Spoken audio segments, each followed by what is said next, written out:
My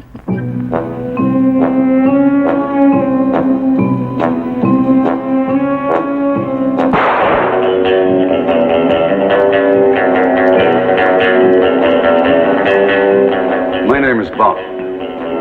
James Bond. My latest, and if I'm not careful, my last assignment will take me to new heights of adventure, new depths of danger, new dimensions of villainy, and fascinating new women. But every job has its rewards. In this case, it's the spy who loved me.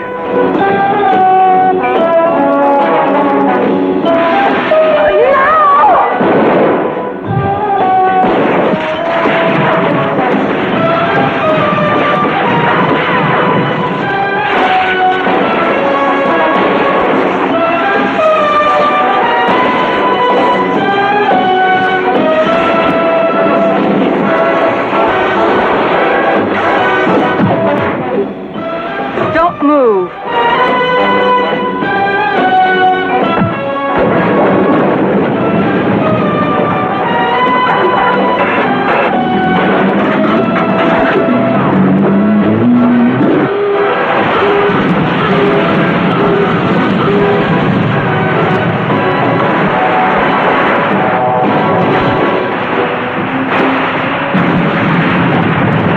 James, we've only got 3 minutes.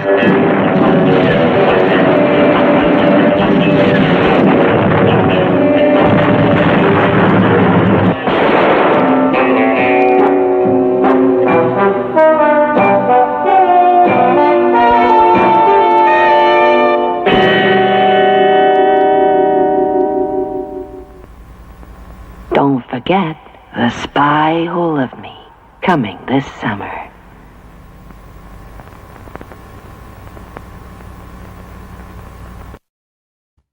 There we go. Bloody hell, that was nearly as long as the film. Let's welcome all, and welcome Stephen back after his victory on the Bond quiz. Happy to be back. Yes, the best person for the job this time. So we've got 2 hours. I'll leave it to others to judge that.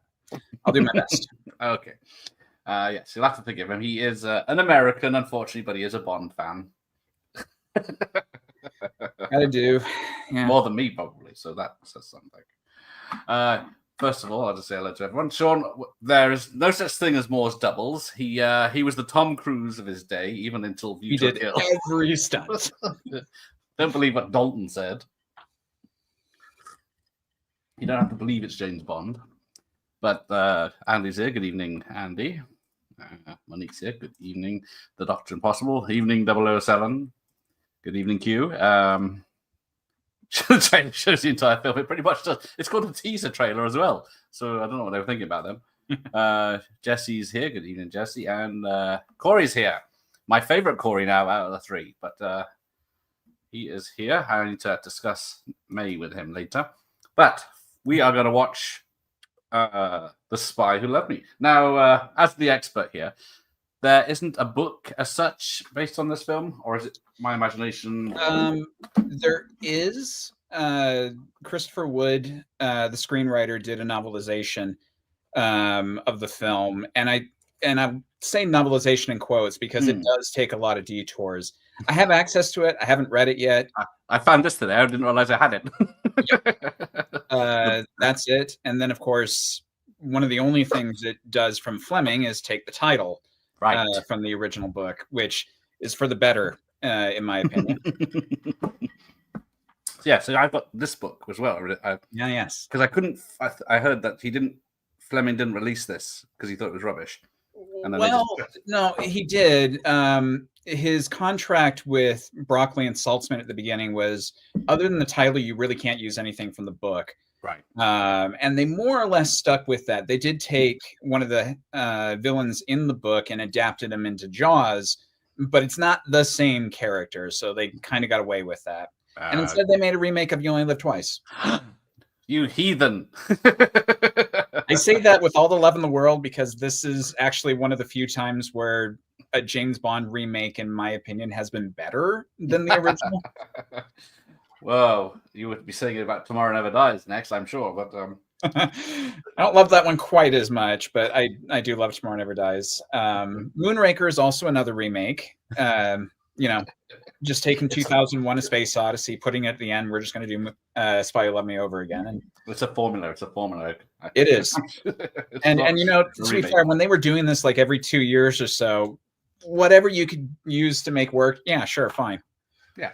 So yeah, this is the terrible cover on the VHS re-release back in 1991, I think it was. But yeah. Some of them are double-sided because they all fit together to form all the faces of the Bonds. Because it's back when GoldenEye was the latest one, so that was big money. So I got some toys here. I got the DVDs as well. So I got hang on, this one's heavy. So this one's the Ultimate Edition. Yep. 2 disc, and then this one is the Special Edition. I guess it's 1 disc. Yeah. And so that was the first time I ever saw Spy Who Loved Me was on the Special Edition DVD. Ah, yeah. There's a little booklet in there giving it a lot of weight. Oh yeah, I missed those. Yeah, that's all right. That's it. But I got my little toy, an original 70s version. It's 3D printed missiles because, of course, they lost them back in the day. But yeah, if I press this button, still works. Nice. Sometimes the missiles launch. I have lost them up in the loft a few times and found them later, hoovering. But yeah, I had this. This is one I bought off eBay about 10, 15 years ago. But I had one of these originally when they came out. Used to play it and lost it. But I got the helicopter as well because I thought getting them outside the box is cheaper because they're well pleased with. And I tried painting it myself, as you can see, very badly. I thought I'd tart it up, but I don't have surgeon's hands. Yeah. And because it is my favorite car, but then I got a box one as well, just in case. The Corgi thing. I think they were doing that in the lead up to Die Another Day. They did like 1 per film or something like that. Yeah, now you can get the 2CV and stuff from like the For Your Eyes Only and any car Bond sat in the Renault from View to a Kill. And I don't know, the Sunbeam Alpine from Dr. No. It's definitely the car to beat. It is. Hang on. Let's have a look. Oh dear, I'm missing all the chat. Where has it gone? Someone said something. He loved climbing that wall in For Your Eyes Only. It was him. It was. With a lot of alcohol. The book is bland. The film is far superior. Oh, because isn't it 3 sections of different characters and Bond's barely in it?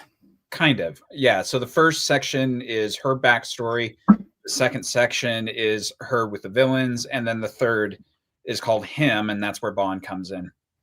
Right. Hello, Josh. He's just walking back from the cinema. He loves that cover, but I missed which one it was. Whichever one that is. Moonraker was my first Bond film. I'm trying to think.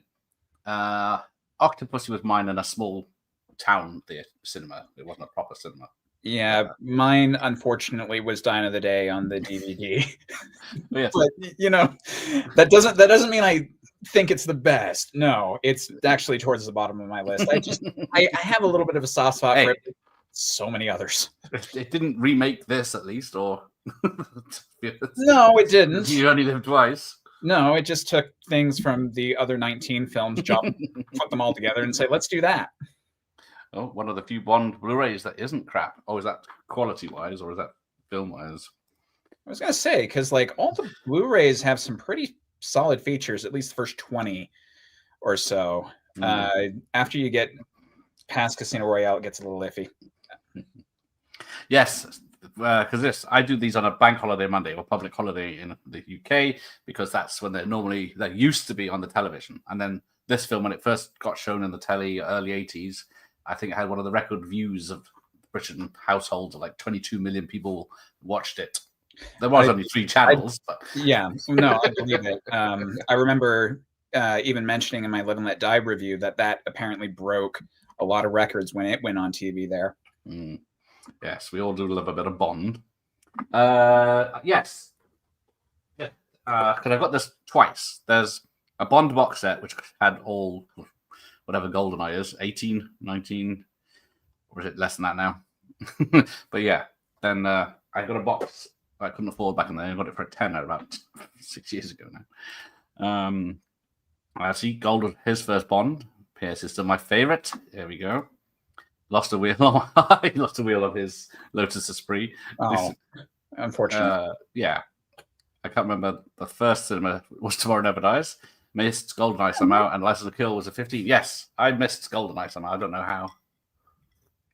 Yeah. What Unfortunately, I got into Bond after Pierce was done. So I missed out on seeing my favorite Bond in theaters, but oh well. Never mind. They'll be around again at some point. I really hope so. Here in the States, it's quite spotty if you're not living in New York or LA. Yeah. A Bond marathon. How many hours would that be? A few days in a cinema. Ooh. 2 hours a piece at least. It'd probably be spread over 3 days at least. Yeah, be a slog. Yeah, I saw what did I see? A View to a Kill. I missed Living Daylights. Saw License to Kill. Yeah, and then all the ones since. But Miss GoldenEye, weird. Yes, the great artwork is in the poster, which is there, which is on the old Warner release. And yeah, and then you've got the Connery 4Ks with their lovely artwork, because people are loving. Nope. Okay. Moving on. Rolling my eyes. Can't believe Q. The music is playing Stoke. Hang on. Oh, he's got. Oh, I see. It's great, isn't it? The Laserdisc has that art as well. Well, yeah, bring it. At least have it flip over artwork. Oh, the VHS one you ripped into. It's not the worst of the re-releases. There's some bad ones up there in the loft. He was watching License to Kill, keeping up the British tradition. No, you haven't missed the Glangs. We've got to start this, because otherwise we'll be all night. Have you got a copy to watch? I do. I'll sure you put better on off my my headphones when we get started. Right, here we go. I got the MGM, and then I'll bring up the VHS, which I have to pause occasionally because it's PAL. Mm-hmm. Right. So I got UA appearing on my screen. I don't know where it is on the VHS. I got to press play. See how technology works? Oh, yeah. So that's what I've been doing wrong all these years. Yeah. So James Bond theme and the new Roger Moore gun barrel is coming up, and Roger's running across the screen in his new tuxedo. I'll catch up, and then you'll know exactly where I am. There we go. That's exactly where I am. So ignore the VHS from now on. I will have to pause it regularly. Mm-hmm. Right. So we get the subs. The transfer's not great on the Blu-ray because of the Lowry Digital, but the new 4K should be better. Extra's great though. And we Yanks got stuck with the incredible Mr. Limpet. Yes. Oh dear. Lovely animated Don Knotts. Hey, he is a god in our country. Oh, there was tits on screen then. Did anyone see them? I thought this was a family film. Yes, I've never noticed that. Someone pointed out before I read today. Yeah, full on topless ladies on this submarine in the eating area. Bullock. Yes, there is. What's his face? Boba Fett himself. Yep. The stuntman Rocky Taylor will appear later on. Well, bits of him. Now this, the captain. Who is he? He's from something else, but I can't remember. Should come to London. Prince Charles Cinema shows them all the time. There you go. Get a week in London, and then you can catch up. Better take advantage of it now before somebody decides to close the borders to Americans. I would today. Right. You could watch all the movies back to back when Amazon had the Bond TV channel. Bloody hell. Don't you remember that happening? Oh, yeah. No. Oh, that's American, is it? It did. But I don't like relying on streaming for especially these films. I've got the DVDs, I've got the Blu-rays, and I put them as digital files so I could use them for my channels. So they're all sitting on my phone, accessible from the get-go, and that's great. It's not widescreen. Because it is filmed back. Because what is it? The last two were not as widescreen as this one, and they went back. Yeah, to no, they were 4:1. different aspect ratios. I think That's the worst. 185. Yeah. A little iffy on that, but yeah, this is the first time they pulled it back into widescreen since then, and thank goodness they stayed there. I'd rather rewatch Spy Who Loved Me and have a smile on my face when it finishes than watched No Time to Die thinking, what the fuck was that? All right, well, fine. I will defend most of here we go. No Go Time ahead. to Die. That's all right. I do like Spy better. But yeah, there is a reference in whatever No Time to Die to this film, sort of. I didn't notice it, but what is his name? Oh, there. So there's Bond contender. Michael Billington. Who missed out on being in Live and Let Die as Bond. Yeah. I remember reading in an interview that he said that he did this one basically because at the time they thought Bond was like 2 years from being dead. And he's like, well, why not? I'm never going to get to play Bond anyway. Yeah. So just the Russian equivalent or Soviet equivalent. I can't remember. What is it back then? I guess Soviet. But yeah, Triple X. So you think, oh, he's Triple X. Obviously, the man is the spy. Yes. Oh, the Dude, bonus with points. patriarchy, we can't imagine a woman meeting Bond at, on the same level. No. But yeah, it's the lovely Barbara Bach who went on to. Who did she marry? Was it 4 years after this? Ringo Starr. Ringo. Mm-hmm. So yeah, she was only hired 4 weeks or 3 weeks before the Yeah, film it was started very filming. late. To answer the question, I think it was there. I think the lion's name is Leo, and it's art for art's sake. I think. See, this is why he won the quiz. Yes, Spielberg. I don't know. He volunteered, I think, but yeah, He asked, but they turned him down because he was too young. He'd only got one film in by then, hadn't he? Or two, and one of them was Jaws. Yeah, and then by the time that the producers realized their mistake, he was already knee deep in Close Encounters of the Third Kind, and then just became too expensive. Yes, which is going to be mentioned a lot for people in this film. Yeah, I love his ticker tape thing. People say, you couldn't get that much tape in that watch. No. But yes, then Spielberg made his own Bond franchise of Indiana Jones, of course. Yep. It's his tribute. A lot of Bond in Indy. Yeah. Good evening, Invisible Ray. Hate the villain, yes, because it's supposed to be Blofeld, but legalities, it was changed to Karl Stromberg. From the Stromberg. I can think of worse villains, but yeah, no, Stromberg's not my favorite. He does, yeah, he does. He's not very memorable, such as Christopher Walken's or someone like that, or Moonraker's. So remember, I can't remember his name, but yeah. And then yes, not more. That is more skiing down that massive mountain, of course. Nothing. He wasn't just comfy at home in that blue screen area. Gotta love the rear projection. It's the movement that throws it off more than anything because it doesn't sync up. But this is hands down my favorite pre-title sequence of any of them. Yes. So, because it came back from an advert, wasn't it? Someone saw the guy doing a ski off a cliff. It was Michael G. Wilson. Yes. Saw it, and he contacted the guy, Rick Sylvester, asked him if he could do it, and he's like, I didn't actually do it, but I know where I can. And he did such a good job. They brought him back for Your Eyes Only, and he did another great stunt. Yes. Because in this one, they had, 5 cameras set up, and only one of them caught it? Something like that. Yeah, so they were very lucky, because he got paid $30,000 back then. So they were quite kind, the producers. Yes. Because they did the one with the man with the golden gun, with the slide whistle, unfortunately, but yes. He did a hell of a fucking stunt. Oh, yes. Same as and this there's one, just some cooler than cool moves here. This whole sequence was photographed by Willie Bogner Jr., who did the ski sequences for Majesties and then would be brought back for a couple of others. Ah, yes, there he goes. Oh no, Bond's dead. Bond's gonna die. Again. That was a short film. So apparently, if you watch closely, one of his skis clips his backpack. Yes, and it always worried me that like something was going to tear, and poor Sylvester just goes to the ground. All on film. Yeah, there it is. Dunk.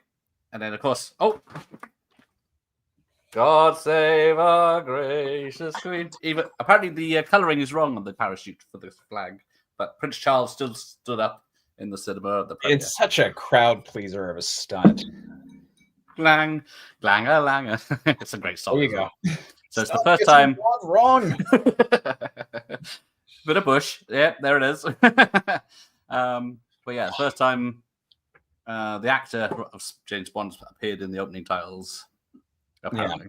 Yeah. Bond has more or less been in the opening titles a couple of times. Like Majesty's, he technically does it, but it's in silhouette. It doesn't have to be Lazenby. No, this is the first time they're like, we're going to do Roger. And I love what that symbolizes, that like, you know, guys, Connery was great, but he's done, you know, he's gone on, done his other things. This is a Roger Moore film, and we're going to embrace that. Yes. So it's Ian Fleming's James Bond in The Spy Who Loved Me. Not like in Ian Fleming's Dr. No. Because I have that problem too with the next film where they actually say in Ian Fleming's Moonraker, which that has almost even less to do with that book than this.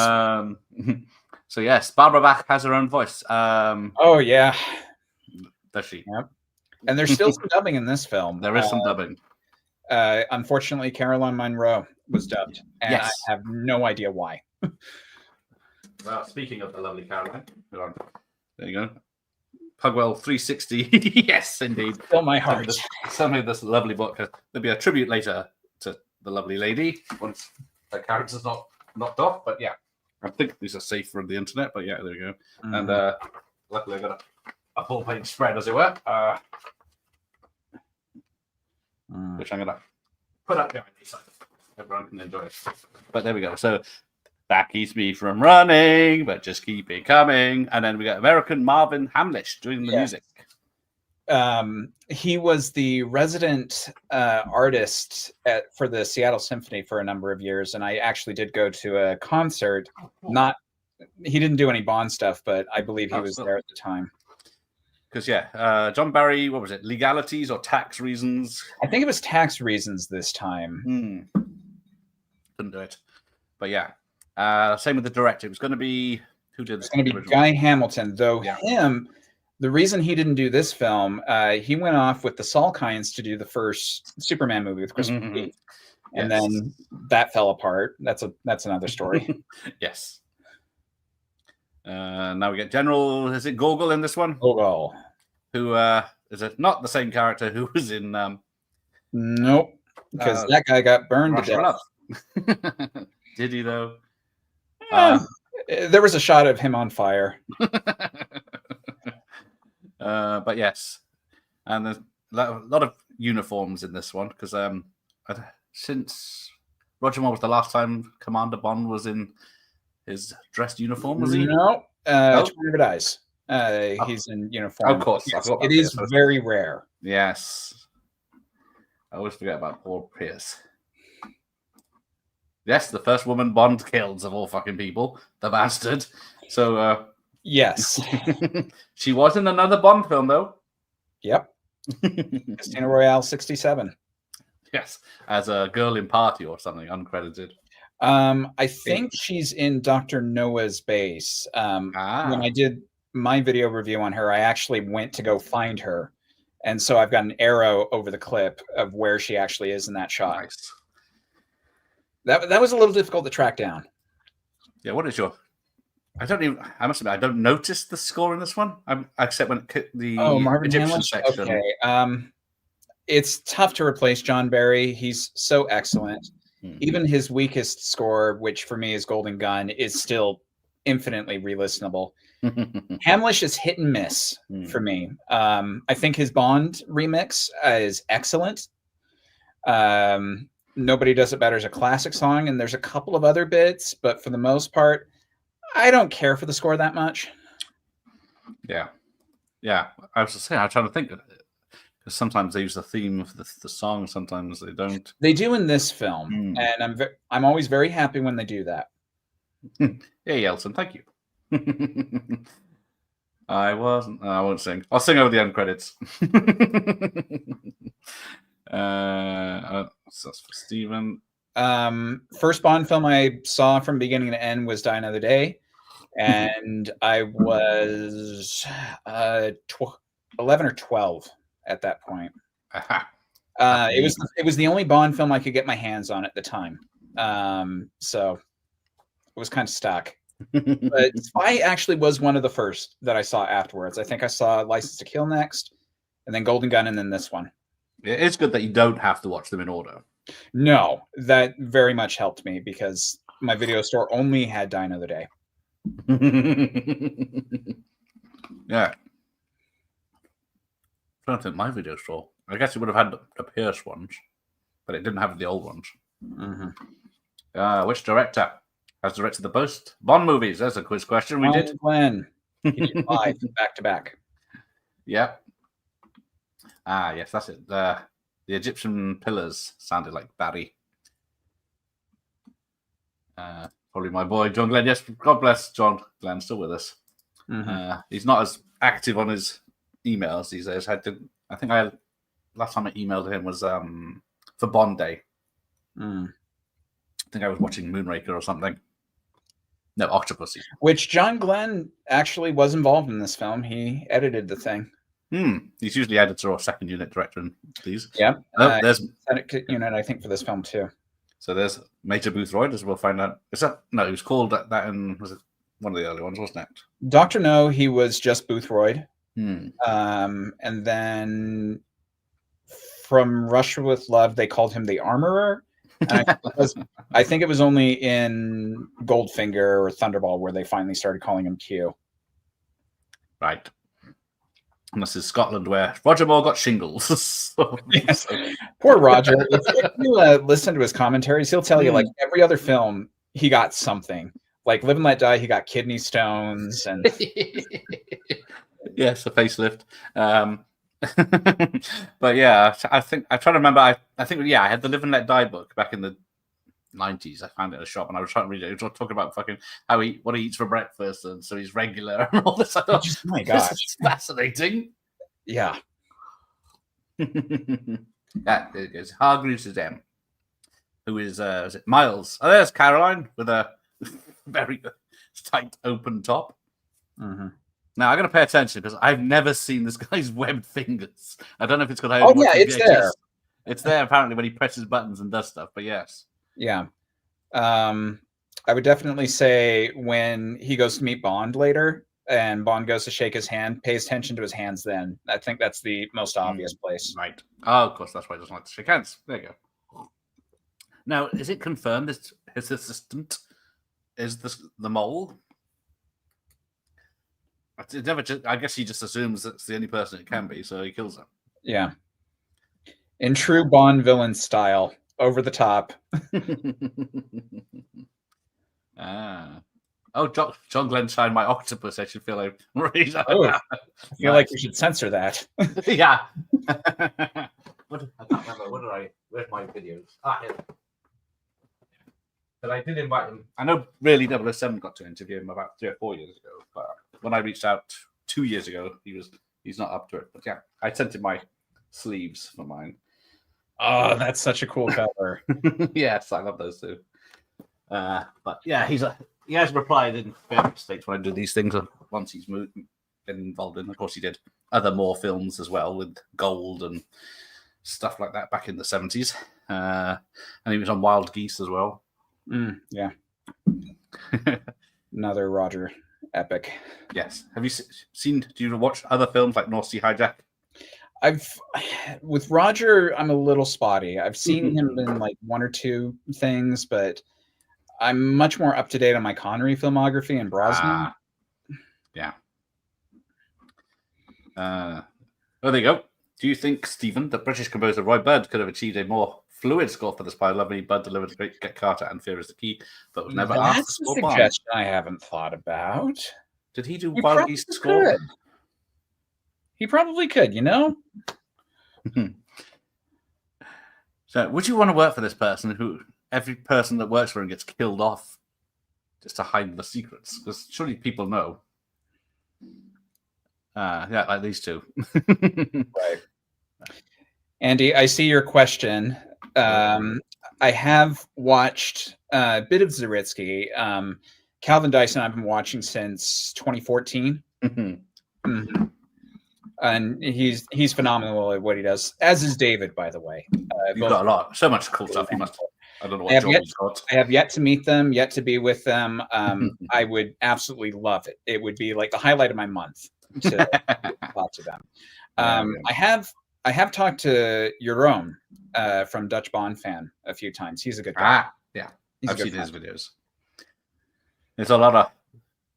I think Bond is a lot nicer community than most.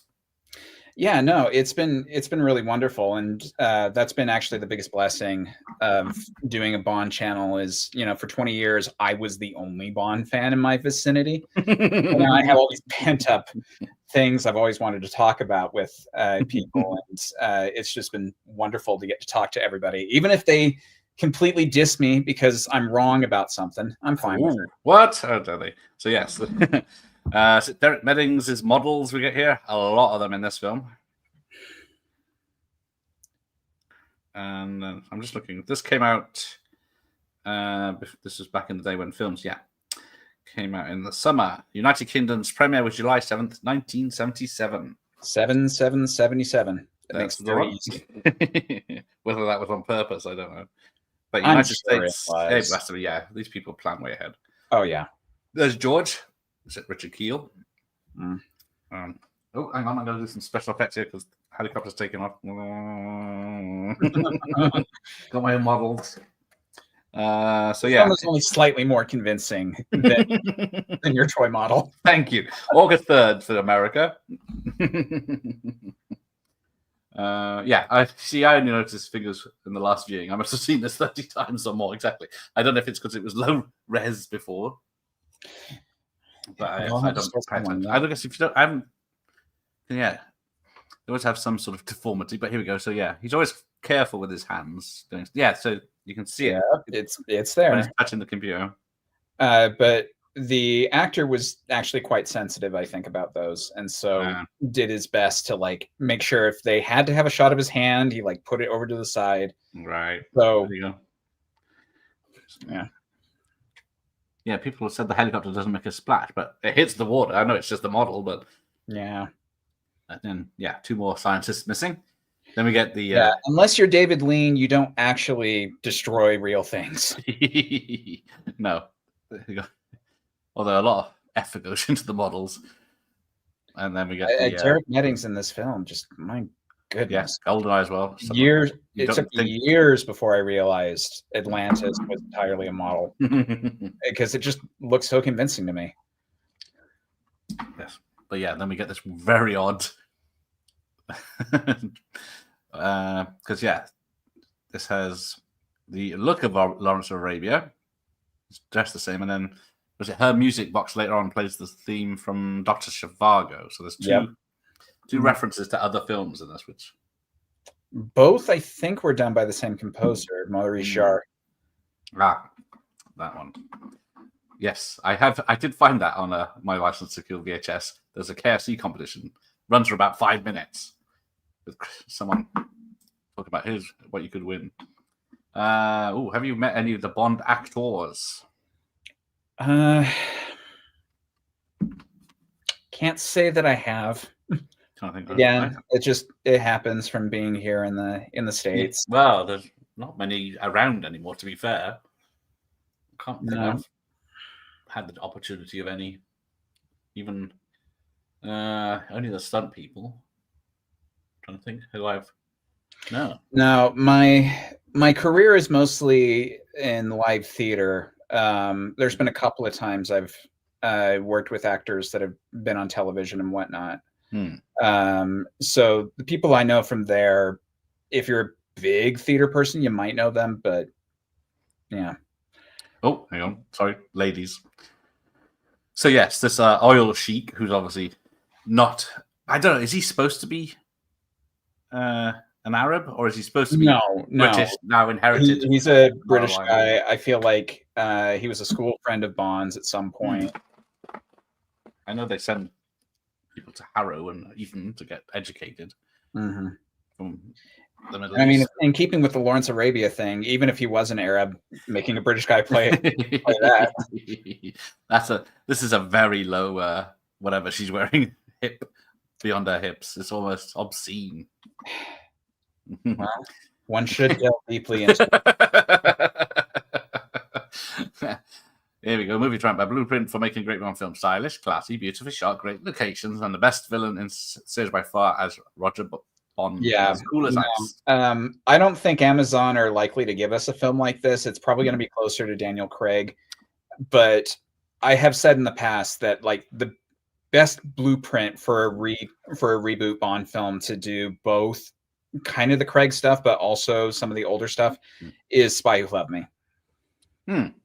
What do you think about someone's theory that, well, they said they overheard that they're making The Man with the Golden Gun with Henry Cavill and Antonio Banderas as Scaramanga? Overheard at Pinewood. Well, if that's what ends up happening, that would be a really odd story to go for your first one. But I think, yeah, because everyone says, why don't they remake bad films? And then they never do, but no. Yeah, and I mean, I love Man with the Golden. I have a soft spot for Golden Gun. And the original story definitely has ideas to mine. I just think that'd be a really odd choice to go with, but who knows? I guess it could be, well, they probably will blow it up to like $300-400 million budget, but two hitmen going after each other doesn't need to be an expensive blue screen extravaganza, does it? Oh, here we go. So who is this actress? She looks like Catherine Deneuve, who they asked to, but she was too expensive. Yeah. Once they shot her in the back, that's a spite. But yeah, she dropped her. Yeah, she wanted $500,000. They dropped it to $250, $200, but then they said we're only paying $80. There's no way that they would have paid that just for somebody who's on screen for literally like 5 shots. Well, I think she was going to be the Barbara Bach one. Oh, okay. But I don't know. This one looks familiar. But then, what does she do? Does she not know that she was there to get him shot, and she changes her mind? I wondered that because I was under the impression she's working with Sondor, but then her no line is really odd. Yeah, she's like, and does Bond use her as a human shield, or does she jump into the bullet? I think Bond uses her as a human shield. Oh, there we go. He's on dark. He lets that guy drop off the roof later on, so why not? Mm-hmm. Jaws. Good old Milton Reed, who's been in 2 other Bond films. Yes. And they are, I can't remember. Dr. No and Casino Royale 67. He was going to be Oddjob, wasn't he? Or he wanted to be Oddjob, I think. I'm not sure that I had heard of that. I wouldn't doubt it. With the Bond people, they always love bringing back friends of theirs, especially minor roles. Like in this film, there's at least 3 or 4 that have been in other films or that will be in future films in different roles. Yeah. What state are you in? I'm currently living in Utah, but I do not hail from here. Aha. So, yes, the tanker model, 50 to 70 foot tanker model. Yeah. It's fucking, you think, yeah. Well, how else are you going to do it? Yeah, we've got the Roger Moore School of Fighting here. Big swings. Yeah. Josh met Lazenby. I tried Lazenby, but I got an instant no. Quickest reply I've ever had to asking someone for an interview. And that was before he said he was retiring. I feel like if Roger was still alive, he'd be the easiest to get, because he always loved talking about these films. Yeah, so many great interviews with him. Oh, so many. And he always loved to take the piss out of himself. He did. He was very was dissing his acting. Mm-hmm. Byron's met Terry Hatcher. She signed the promo pic for Tomorrow Never Dies. Nice. Was she in her underwear? So surely, if he's falling backwards, he's got Bond's tight. Somehow, I don't think Bond's strong enough to lean back to hold that big, heavy guy from falling. I don't know. What a helpful chap. I love Bond's fashion in the 70s. Yeah. Now we get former Blofeld. Yep. Charles Gray. I thought I recognized it the other night when I was watching it. Mm-hmm. It's Yeah, just he's a step uncredited to the for left. this, but if you're a big Bond fan, you'll hear it. But yeah, apparently this was a real thing they did at the pyramids, but then they stopped doing it. I guess because it's too popular. Now, so who's in the crowd? There's a couple of people in this one, isn't it? Is it? I believe Michael's Yes. Where is he? in here. Does he have the black beard in this one, or is he graying? I think he was beardless this time. Yeah, I think he was like one row back or something. I missed him. Yeah. Oh, there you go. He met Richard Kiel a couple of weeks before he passed. He was Oh, very old and frail by the I would time. have loved to have met Richard. Yeah, his son's in this. We'll get to that later. Yeah. Jaws is a great Bond villain and Spy Lovely, but reduced to more of a comic character in Moonraker. Yes, indeed. He always had a bit of comedy to him, but there was a great balance in this film that they missed in Moonraker. But yeah, his kills in both films are quite bad because he bites people in the neck, so it would just go. Yeah. But we can't have blood gushing. Yeah, he would just the whole room would be obliterated with blood, and he'd be covered, and he'd swallow most of it.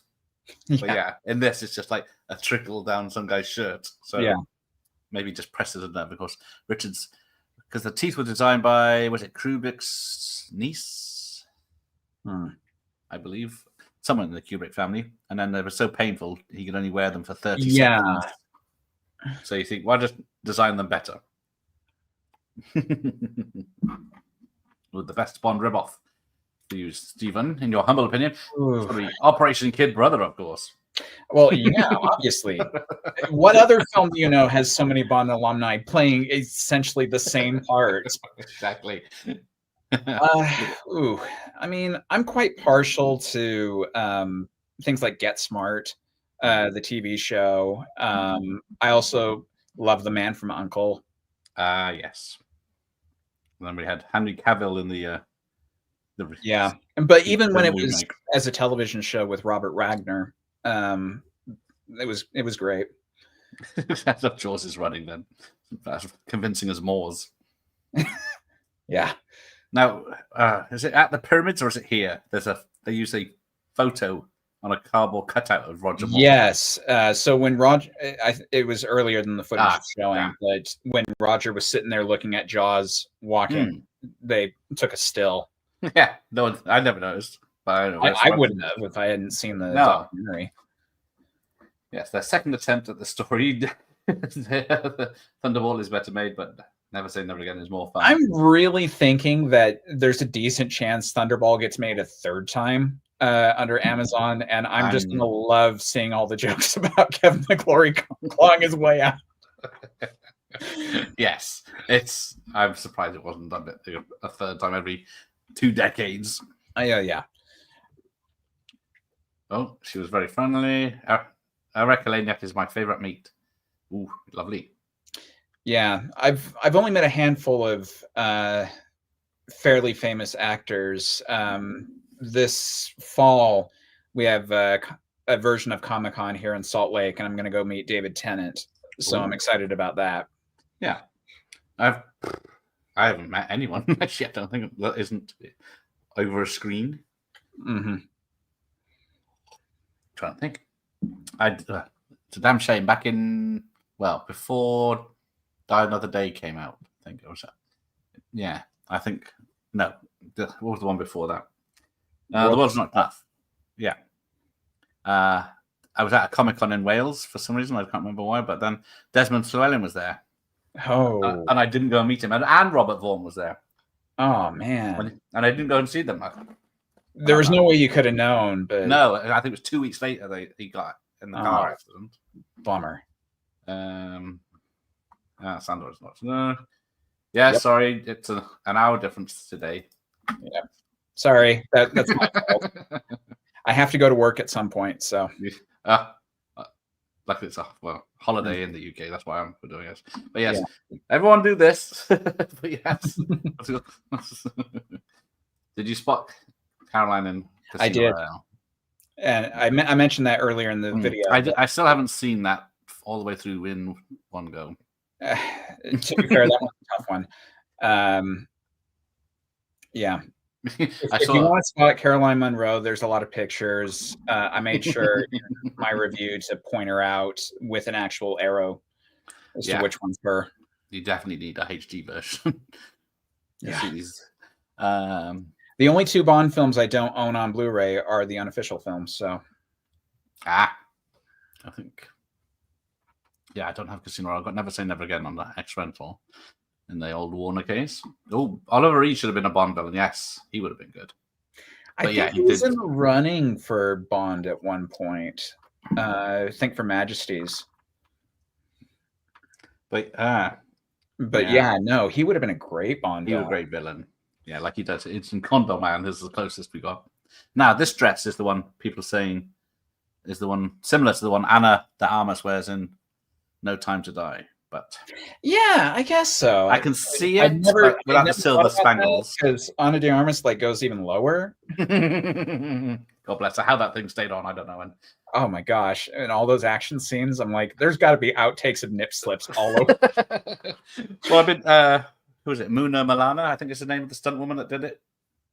And I think they had CJ face swap as well sometimes. But yeah, she said she'd do an interview, but trying to tie her down. She did Wonder Woman and stuff like that as well. Nah. So it should be an interesting chat. Oh, she wasn't in her underwear. No. Oh well, you got to beat it. And that's his favorite scene. But yeah, I guess that was back at the Egyptians. Yeah, that was during the Pyramids. It's a good mood. I'm quite partial to Claudine Auger myself. But yeah, Barbara Bach is. She can spark a man's growth. That's it. Keep it clean. Right. Yeah, she is very lovely. And people are complaining that she's a bit wooden and stilted in this, but she is. I think it's supposed more, to be. It's a Russian. I think it's more the dubbing with anything. Because like if you actually watch her with the sound off, she's doing all right. Yeah, I guess the ADR a bit flat. I don't know who was directing that day.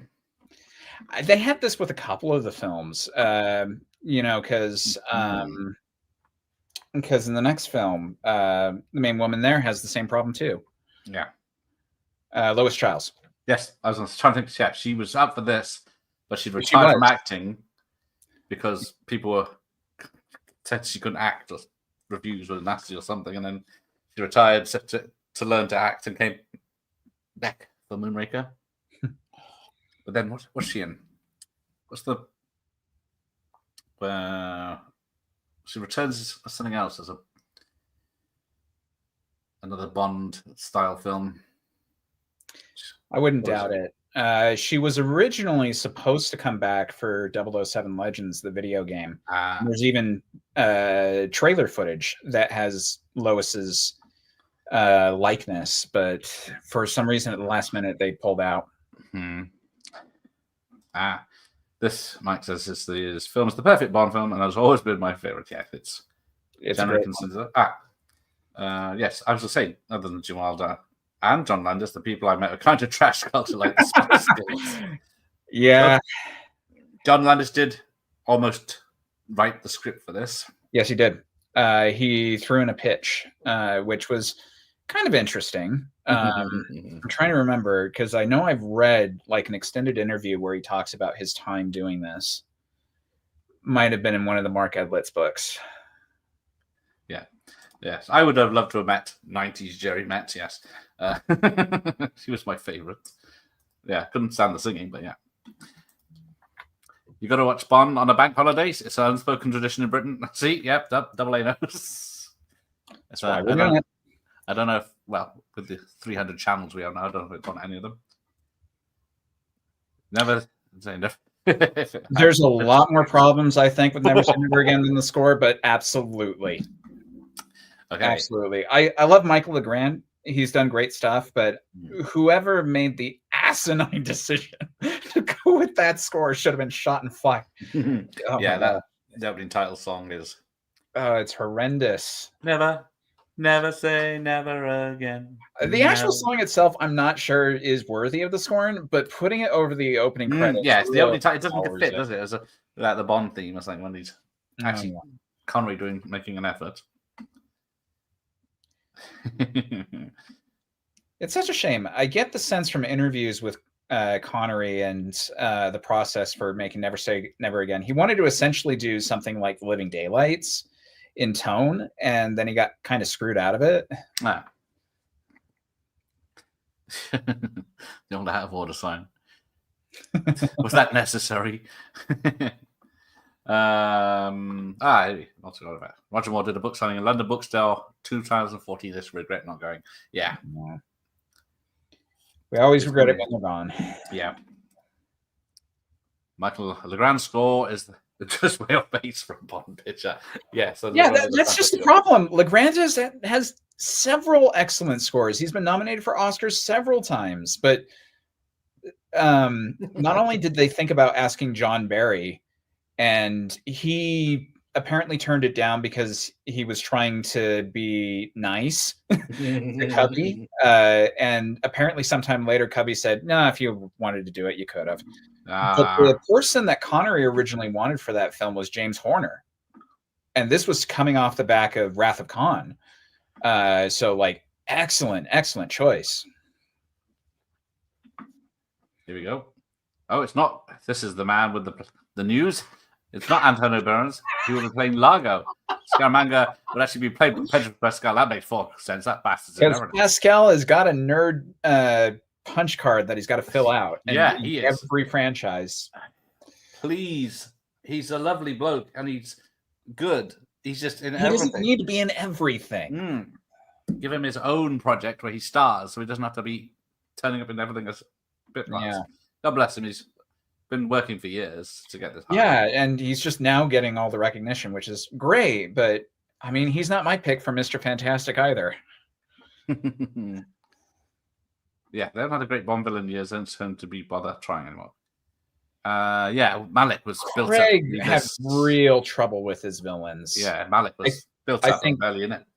I think Mads Mikkelsen was pretty great. I love Javier Bardem, but generally for the rest of the films, nah. Yes, it's Alfonso Cuarón. I can remember. Cuarón is. I did hear that Alfonso Cuarón was the favorite director, and he was almost going to direct The World Is Not Enough. And I love Cuarón. He's done a lot of great stuff. So I would love to see him do one. Children of Men. Did he do that? I think he did. Yeah. Of course, I think he also Harry Potter. He did Prisoner of Azkaban. Yes. Gravity. Yeah. But the Bob Holness. Yes, was the second ever person. Mm-hmm. And it's a shame that unless you were living in South Africa in 1958, you will never be performance. Yeah, it's not films; it's content, darling. Yes. Yeah. Should Michael Winner have directed a Bond film? Forgive me for thinking of these things as more than what they are. Yes. Now, I have a Bond book box set, and it says it's got all the books in it, and I couldn't find The Spy Who Loved Me in it. Oh, weird. Yeah, I thought, oh, maybe they just, and it's a new box set, maybe the last 5 years. It's not the sensitive ones. It's stupid ones where they decided to censor things. Oh my god. Yes, I want my N words in my Live and Let Die book. Look, it's uncomfortable to read Live and Let Die even on the best of days, but it's what he wrote. Keep it there. Yes, she goes in for the judo chop. Yes. Yeah. This is it. It's been 24 hours or something since this bloody thing at the pyramids, and they're still dressed up to the nines and still look glamorous in the desert. The average Joe be into using the shirt as underwear. Roger's better be sweating like nobody's business here. They got about 100 shirts on standby just at each scene. Oh my gosh. Yeah, and just dabbing her down with bloody paper towels. I mean, because I own a tuxedo, and even in decent air conditioning, I'm still sweating wearing those things. Yes, they are, because there's many layers, and they got cotton bound, the heavy front of it, and a bow tie. His bow tie never gets loose in this. No, it's not that kind of film. She's It's ready like with the gun. it's like watching Raiders of the Lost Ark. For a lot of those stunts, Indy's hat doesn't come off. Yeah. Although, what's it? Behind the scenes of Last Crusade shows Yeah, every time he does a we'll stunt, it keeps blowing off, and there's a video of him stapling it on. Yep. But yeah, she makes a rookie mistake. He knows what he's doing. Yeah, I can't believe Shoot him! You got a license to kill. He's a bad guy. Yeah, well, why are you keeping him alive? It serves you no Yeah, purpose Roger here. Moore gets one shot at him later and just shoots him in the teeth of all fucking places. I do like the gag better actually in Moonraker when he goes I think for the balls and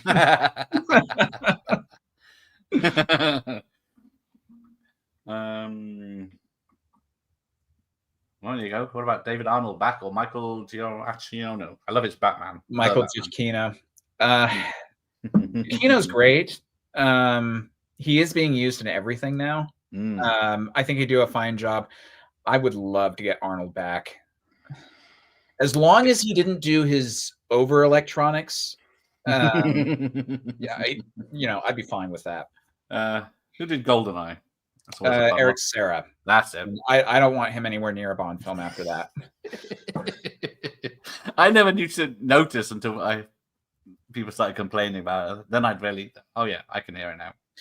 Oh yeah, but I was familiar with the video game before I saw the film, and so I was like, okay, so there's some cool stuff here. But then I had the game to compare it to, and I'm like, the game's better, much better.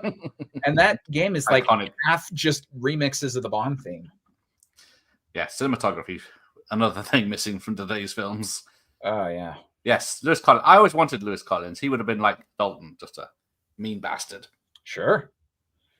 He was. I don't know if you ever saw the TV show The Professionals. It's from the 70s in the UK, but he was he was more of a policeman and a spy, but yeah, he was always going after terrorists and stuff. But that was a great show. Oh, there you go. Heard on the grapevine that Jerry Goldsmith was offered Never Say Never Again. That would have been a fascinating choice, or even another French composer, George. Goldsmith is one of those guys. He can almost do no wrong to me. He's excellent. Yeah. Rest in peace. Yeah, there's not many of them around anymore. No. It's another thing that's content. No. Music. They should have included a slide whistle. I've never walked out of a Bond film, but I might almost do that if they do. Trouble is, you 100% know they just CGI the fucking stunt. Just the bridge will be there. They'll just delete it out as he goes around. That's a big black mark on John Barry's record because he's the one who's responsible. He's the one, isn't he? He said, check this out. Fucking clangers in it. Who in their right mind thought that was great? Oh yes, he did do Supergirl. Which is really interesting because he was supposed to do Superman with Christopher Reeve. So Supergirl was our chance to hear what that probably would have sounded like. It wouldn't have been John Williams, but it probably would have done okay. Yes. I know a nice restaurant in Karachi. But yeah, this van is taking a beating. I don't know how far out. They haven't had water in like 2 days. So that might be why they're not sweating. Ooh. Oh, yeah, that's the trouble with programs. They're just adverts. Especially since like the 90s. And I've got a few programs from other stuff. Yeah, most of the adverts that have been for the shows that I've designed, they've been pretty much the same thing.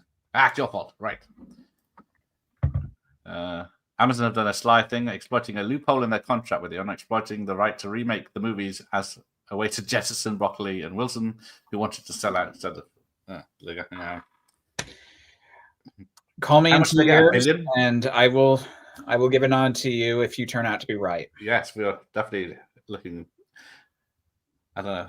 That's the way I see it going. Yeah, because Amazon are just gonna ring it. My theory is the first film they're actually going to do fine. It's the second film where they're going to drop off because I see this a lot with franchises. You know, you get a solid first film out, and then the second film they just because they're drunk on their own power.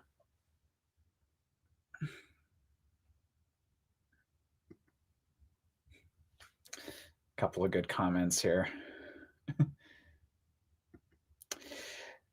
Yeah, Tyler, the silly music isn't on the soundtrack. Thank goodness. Although La La Land Records has been doing the expanded soundtrack releases. I've got a couple of them here. And Spy Who Loved Me is in my top 3 choices of ones I want them to release at some point here.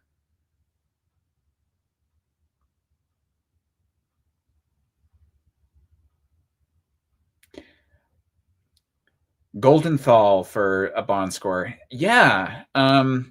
Really overlooked guy, Elliot Goldenthal. I think he'd do a fine job with a Bond score. Josh Simmons, one of my favorite memories was seeing Casino Royale with a live orchestra, and Arnold was there and even performed. That sounds like up my alley. Spy is basically a remake of You Only Live Twice done a bit better. We talked about this at the beginning, that You Only Live Twice was essentially remade 3 times, and to me this is by far the best of the versions. Tyler, La La Land Moonraker is the best. It absolutely there have been a lot of these now released. I think we're on our 9th that has been done. I think 9th was License to Kill. This is the one I did the buy now option faster than any of them. And it's just fascinating to hear, especially the unused Paul Williams title track. That I think that one, the lyrics were meant for Frank Sinatra. And Paul Williams just did a couple of demos just to see what that sounds like. And then Sinatra dropped out and then they rewrote it and then did Shirley Bassey. Which I love Shirley Bassey. Moonraker is probably my least favorite of her 3 title songs.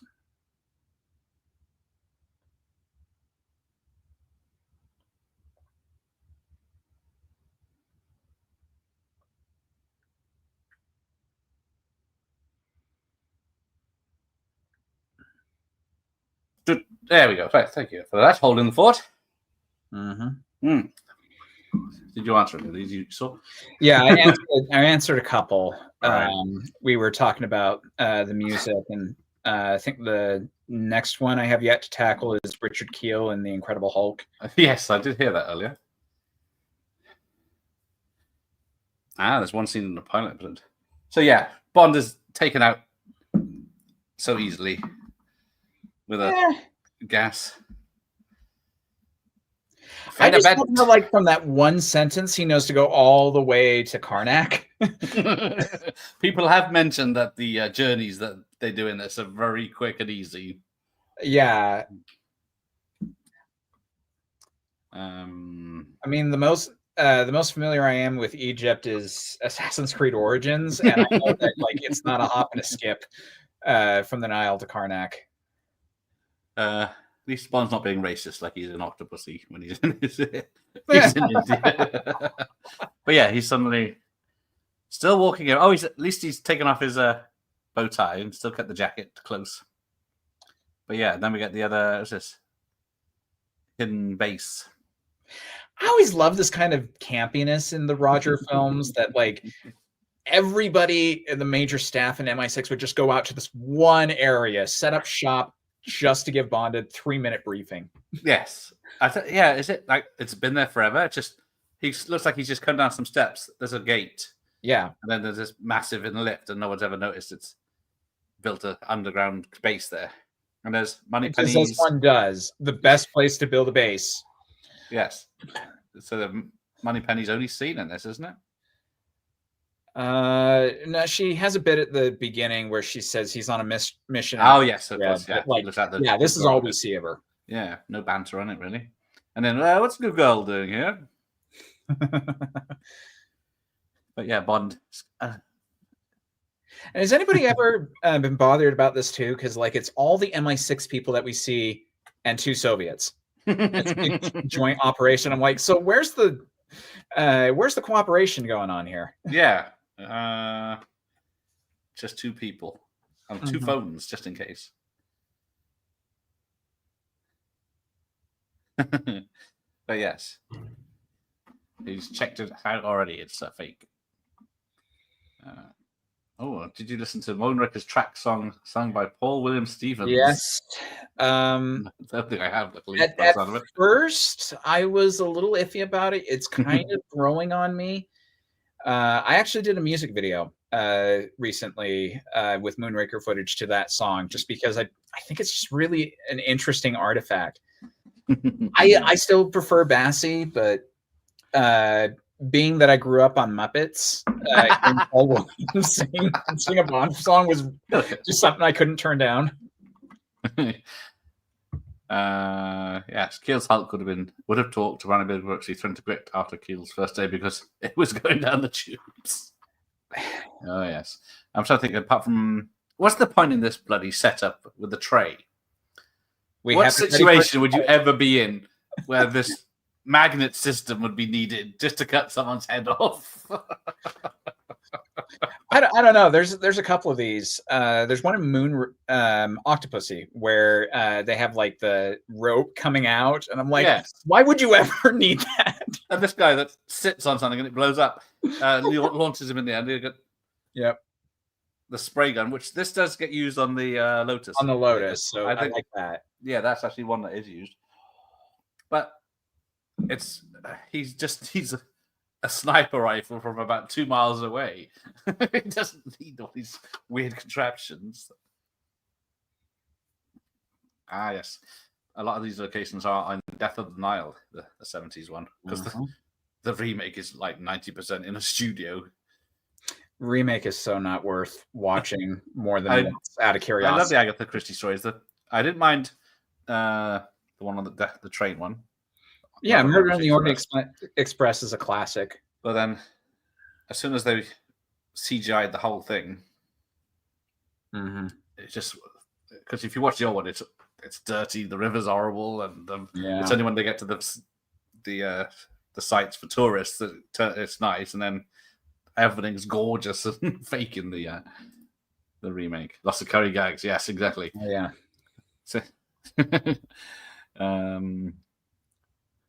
Carl Stromberg I love every time M says it can't be him. He's too rich, or he knows the prime minister. Defense minister like blows a gasket every time they suggest somebody. Max Zorin, impossible. He's the leading French industrialist. Why does that mean he can't be a bad guy? Yes, exactly. Gogol chuckles. They should have put a clause in the contract. Amazon can only make a Bond film every 4 years. So, yeah. That's with 4 minutes, maybe. And I want a toilet made out of solid gold, but that's just not the cards. But yeah, they are just what if they had it a month and what are they up to? It's what it is. Yeah. You know, it's a boulder coming. We can either get out of the way of it or just submit to it at this point. Yeah. Another train scene in a Bond film.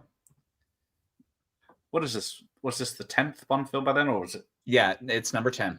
So, and they had a train scene at least twice. Yeah, but I guess I'm trying to remember when was the last time we had a good train scene in Bond. Was it Spectre? I mean, not counting Casino Royale because that one's just a conversation. Yeah, I think the last really good one that we had was GoldenEye.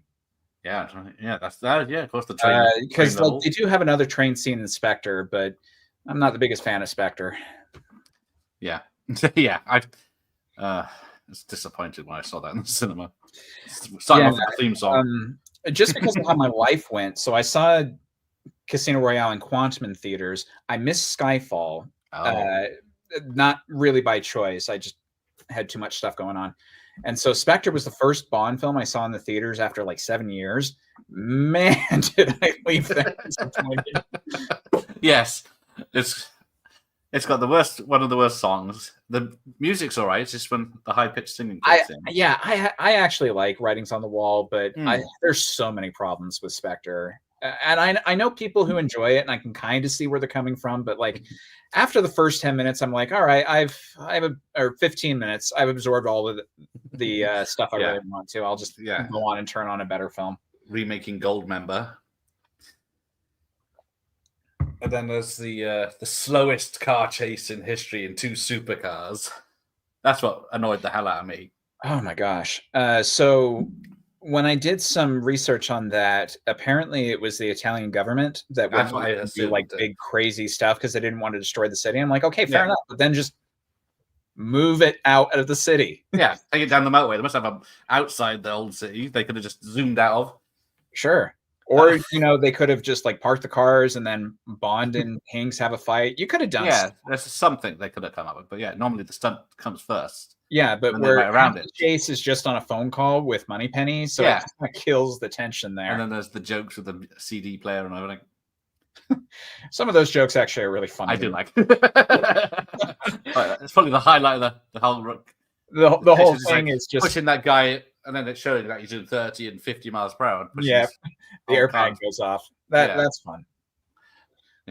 Just you got 2 supercars doing. And they Just made about like a double big figures. deal of it in the press that they were making this car specifically for Bond. And so I was like, okay, so what are you going to do with it? Because as bad as Die Another Day is, the ice chase is pretty good with the 2 cars. At least they did stuff with that. Yeah, they're real cars going around really fast on ice that wasn't properly frozen for some of it. Mm-hmm. But yeah, how long was Jaws in that fucking compartment? His cupboard. But yeah, I do like that he breaks the lamp and sticks it in his teeth.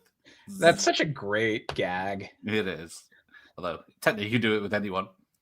And I love that in the video game Everything or Nothing, where he shows up as a bad guy, your first boss battle, that's how you defeat him, is you get him into the electrical current. Oh, bit of nip. What? What's the worst Bond song? Die Another Day, yeah. Never Say Never Again. Other than that, Yeah, I guess officially Another it's Way Die to Another Die Day. from Quantum. I really don't like that. That was another one they expected to be a big hit. I don't know how. I mean, either of those two would have done a fine job. You put them together for that duet, and I'm just like, ugh. I know they got pissed off because they put it in the Coke ads, the instrumental version, in the Coke ads, and they got pissed off because people weren't. It was supposed to be a big premiere of the song. Mm-hmm. Yeah, Clive Owen. He would have been on my list for. He was in the running after Brosnan, and he would have been a fabulous choice. Yeah. Though I would have loved all the jokes that came out because he did the first Bourne film with Matt Damon going after him. So I would have loved to have been able to make jokes about that. But yes.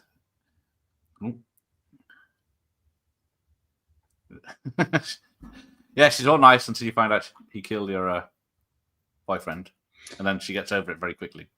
Yeah, well, when you have Roger's eyebrow, I mean, just women's panties fall through the floor. Yeah, Future Killer's one of the best. All-time Adele, or the Adele one. I like the Adele one. I know a lot of people don't, but I think Skyfall's great. Definitely an old-time one. I'll agree. That one's a little boring. Yes, But I do love the instrumentals that they use throughout that film. Octopussy has a great score. Yeah, so somehow, we're trained, then horse and cart, now the best car. Apart from maybe Aston Martin from, what was it? I got to go with the DB5. Okay. I don't even know what the model is in the Living Daylights, but... the Vantage. Turns up again in... No Time to Die. Yeah. Mm-hmm. It's only when I rewatched Casino Royale the other day, and it's only then I realized that he wins the DB5, and I guess he puts it into storage until Skyfall. Because that's what we do. But then he must have had it. Car, we put it in storage. But then he had it souped up as well to make it. Yeah. With the gadgets from. Yeah. I don't know how that happened off screen, but sure. Yeah. Fine, It's not whatever. much, yeah. They want to do a 50th anniversary of James Bond. Of course, they're going to make it essentially the Goldfinger stuff. That's fine. Yeah. Because he had a Ford Focus in Casino Royale as well. So yeah, because they had several product placement deals. Obvious ones. And I was going to say we got the BMWs. Mm-hmm. And then the story with the Lotus, of course. I believe they were Ken Adam really liked the design, and got the prototype for it and just kind of sat it in the parking lot for everybody just to look at it and just go, "Oh, that's a cool looking car." And apparently, it was some executive's actual car, like his personal car. Oh, there you go. He's met Daniel Craig at Anfield too, and he lost an arm wrestle to Graham Souness and kicked a table over. Oh. Wow. But apparently, Clive Owen's 60 now. Oh, he's younger than I thought. So yeah, he's aged out now. There's Valerie Leon, another British lovely from many a British film from the 70s. She is also in another Bond film. Yep. With Connery, and she's such a delight to see in that film. With him, I actually think he has more chemistry with her there than he does with what's her face. I was hoping you'd tell me the main Bond girl in that one. Girl, yeah. The name will come. Kim Basinger.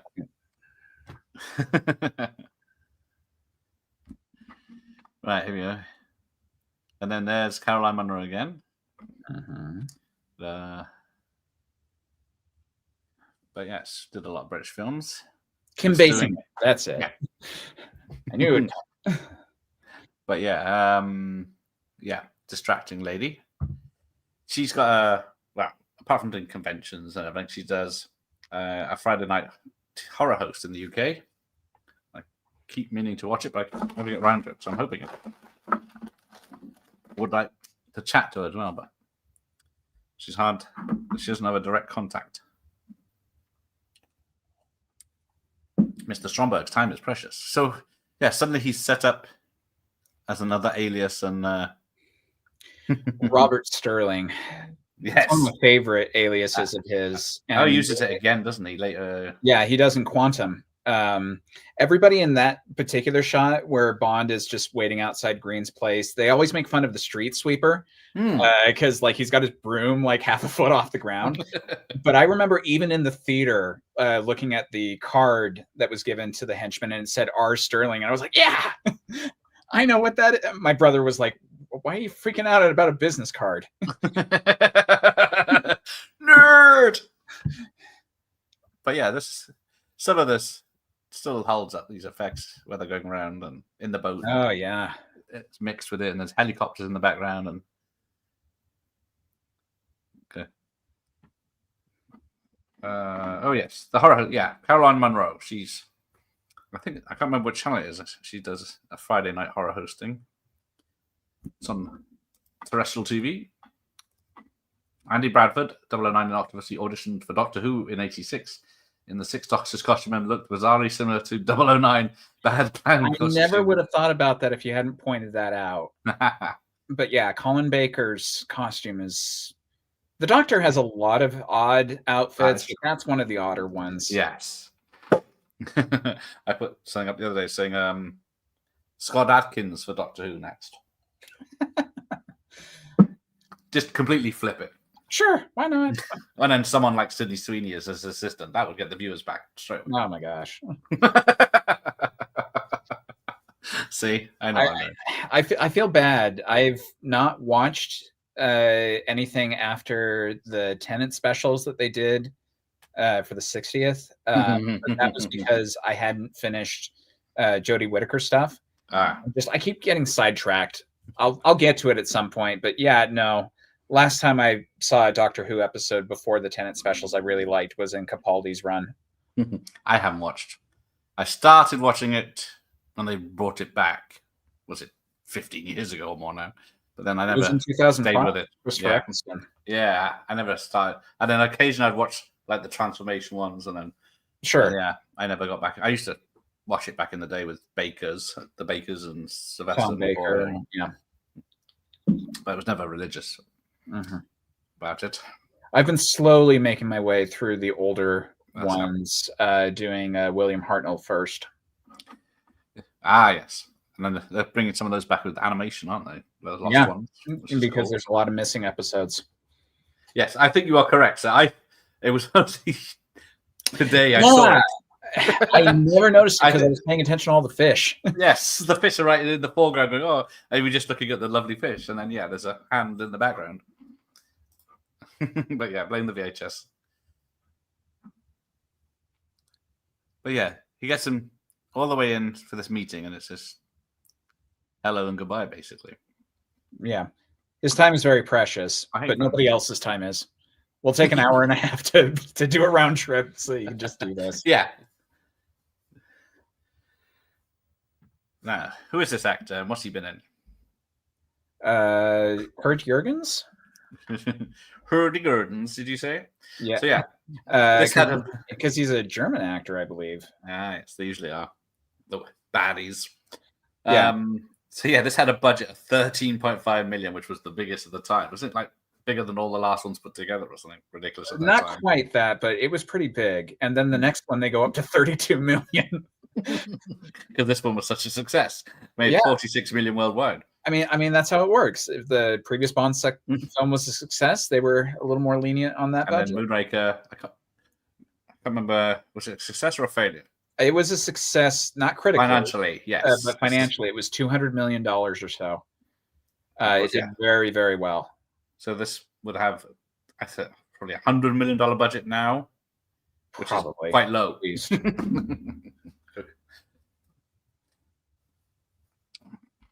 Yeah, I'm looking through Kurt Jurgens' filmography, and I can't see any of his that I've seen outside of this. A bit dull, yeah. Oh, hang on, sorry. Carolyn Monroe's turned up. Can't get too distracted. Excuse me. Now, whenever you got this ship, now, I always thought the ships under the sea is kept it afloat because it's full of air. Yeah. Now this one opens up and... No, I remember like back when YouTube started, there was a clip of somebody taking the scene, open bow doors, Captain, and they like manipulated the footage. So as soon as the bow doors open, the superhero just goes down like the Titanic. Exactly. I thought that the other day. I thought, hang on. How is it staying afloat? Yeah. I know the model is a catamaran. That's how they got away with it. Yeah. But I have, I guess, buoyancy on both sides with a gap in the middle. I was just eating nuts. Oh, you have one. What's fine. But yeah, there we go. Oh, so I forgot to mention there are a few things to look out for that are sort of paid advertisements. We got Lotus, Wet Bike, Shell Oil, Perry Corporation, Ski Suits by Willy Bogner, Ford Motor Company, Seiko Watches, Kawasaki Motorcycles, because that's the bad guys, I guess. The Tanker Propulsion by Evinrude Motors, Furs by Grosvenor of Canada, Sony's Corporation, and the Commonwealth of the Bahamas. So we'll keep an eye out for those. Wow. But yeah, and then we got this. This is a good. I heard about them making this stunt where they just kept one-upping it, going from the motorcycle to the helicopter and then to the underwater. But yeah, I love how the motorbike's got a bloody torpedo. Yeah, I watched your video putting together a lot of the behind-the-scenes stuff. And when Chris Wood talks about this, he originally just had it hitting a wall, and somebody's like, "No, it should hit a car or something." And so they hit a feather mattress truck. Yes, and they can't have collateral damage, so it's a double truck. So only the back half gets blown up. Yeah. You can hear the music without having it on. Hey, I don't shill for anything. I don't get paid for it yet. But if you want cheap underwear, or lovely underwear, I mean. Oh, shit. Yeah, 42 million doesn't sound as big, but they always made a fortune. Yeah, who's cleaning up all those feathers? I love this quip. The model and the mannequin. Well, the feathers, you still can't fly. That's a man's human being, a father or a brother or a son of someone. I mean, they established it in the first film. They're on their way to a funeral. I'm like, all right, we're doing dark one-liners. I love it. I love this bit in Jaws. The other guy shooting, and he just takes a gun off him. Yeah. And his hands are even bigger than the gun. Yes. I never get the box office right. Ooh. This was a sizable hit for 97. Star Wars. Oh, we'll get to Star Wars in a minute. Oh, yeah. But yeah. What is that stuff? Obviously, it's like a sludgy, oily paint. It's like a quick sticky cement sort of thing. Yeah, it does dry quick. Of course. So how many times does Jaws die in this? He's like Wile E. Coyote. I don't know how many times he dies. But yeah, Cubby knew he'd be popular from the beginning. I mean, it's such a fun concept for a henchman. Just have him tower over everybody else. He bites down on people. Sure.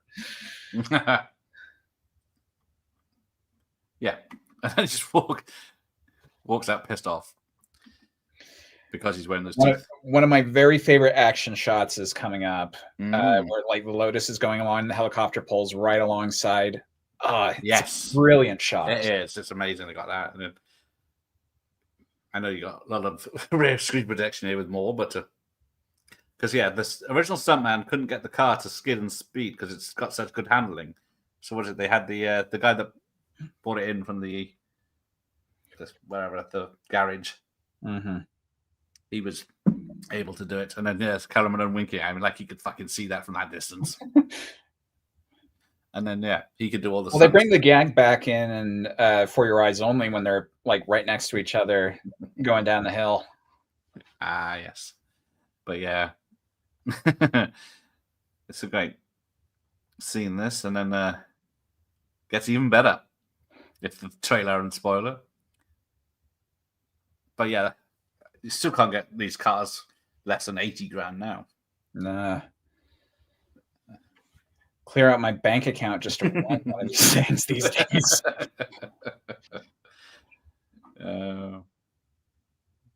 More just so much.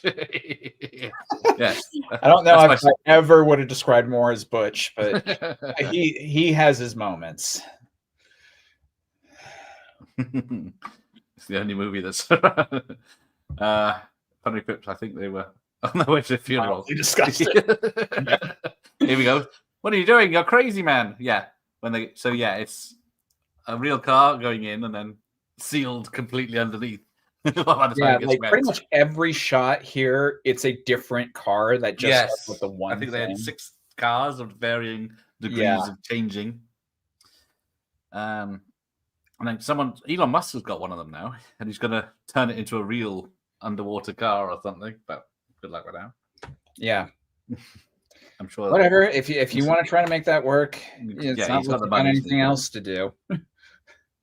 I was going to get to Ken Adams. I was waiting until we actually got to those sets. I know we had a few of them already, but the main one, of course. No, I'm currently working on a villains layers ranked video, and the tanker and Atlantis. I will reveal that they're both on there because they're amazing. Unfortunately, Caroline Munro has left the film, so we might as well turn it off. Yeah, but we'll get to the coming out of the water bit as they go through polluting the coral reefs. And then I'll do a little video interlude. But yes, we'll get to Ken Adams, and Kubrick helped with the lighting because the cinematographer couldn't see the length of the set. It was so big. Poor Renoir, his eyesight was failing. But, yeah. I love how they just we'll just drive to the base, and that's what we've come to look at. This obviously no radar or sonar in this fucking thing. Nope. 70 is a great time to do spy stuff. There you go. Yes, that's it. Kubrick was called in to light the set. Mm-hmm. Which is a wonderful idea. Just have it as part of the set. Yeah. So no one seen this car outside that massive window. And then suddenly.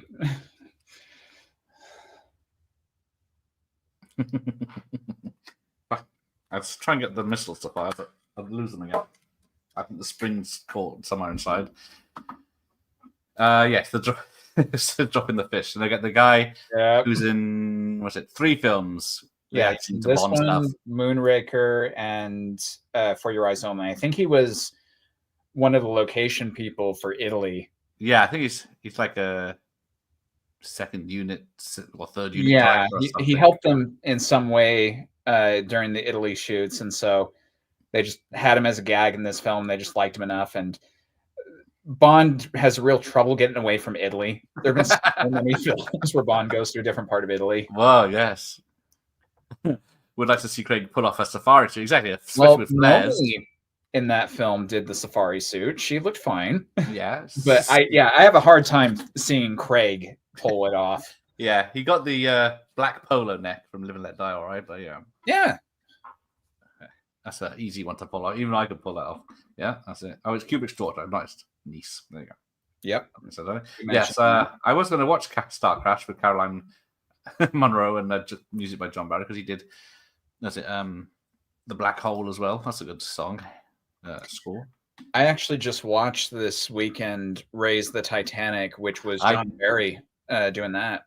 I do like that film. Nothing much happens, and it's all No, it's not a good film, but it's not, but it's somehow watchable. yeah, and I credit that entirely to John Barry. Yes, because the main guy isn't the best or most interesting person. No. Character is supposed to be this big heroic. I'm also not a big Clive Cussler fan, so I can't say I have any investment in those. I've read. Well, I started reading Sahara. Sahara is a good action film, but yeah, I don't think. So yeah, how does this fish get in when there's just two sprays coming in? And then yeah, there is Richard Keel's son pointing to the car coming out of the water. Now it's just a lot of side boob there from the guy drinking wine next to him. Yeah. So apparently, yeah, they filmed this out of season on a weekday. So these are all extras because the beach was deserted. Now, can you see the cable pulling the car? I've never been. I've never been able to. So it certainly works. And then there we go. Right, a little tribute to the Carolyn Monroe now, just for 60 seconds. Sure.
What a rousing rendition there. Sounded like I was singing it, but no.